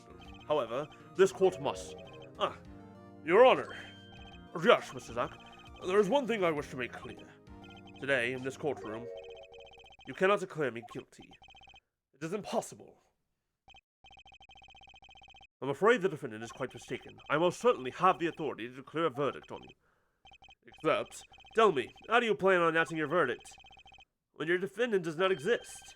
Doesn't exist? What are you talking about? I'm talking about this. And off he goes! Mr. Enigmar! The defendant's escaped. Find him! Quick! Bailiff, close all exits from the building. On the double, he must not be allowed to escape. Is he still alive? That day, in that courtroom, a miracle occurred. The defendant, Shadi Enigmar, aka Zach Gramarty, did not just escape from court. He literally, unbelievably, vanished. Right before the bailiff's eyes. No one ever saw him again. Not since that day. This is the Grammary Miracle!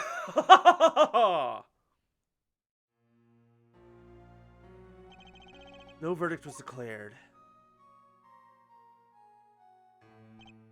After all, the defendant didn't exist. That's how it happened. The trial of magician Zach Grammary vanished, along with him for all eternity.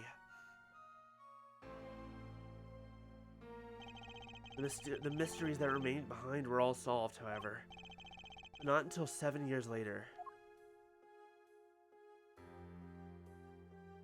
Alright, and I think that's where we're gonna call it here, y'all. I think that's a very good stopping point. When we'll pick this up on Thursday. Probably. Most likely. Thank you all so much for joining us. For joining us? Joining me. The start of a trial too? Nah. Yeah, we're going back to the present. We now know the history of what happened 7 years ago. Exciting stuff.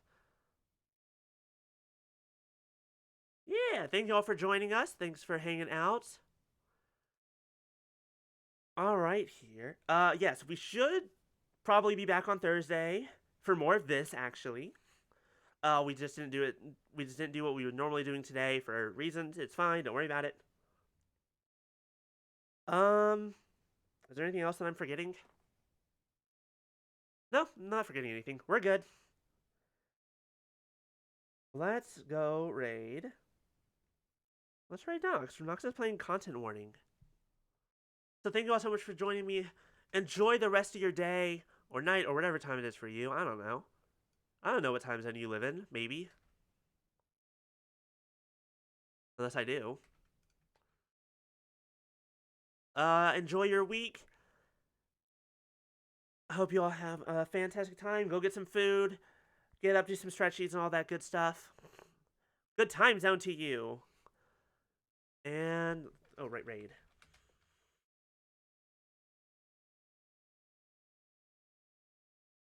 Did I do it right?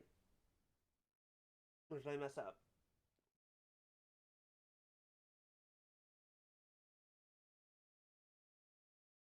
Okay, I'm going to assume that that's working, and we'll get it working. See y'all later. Have a great day. Mwah. Goodbye.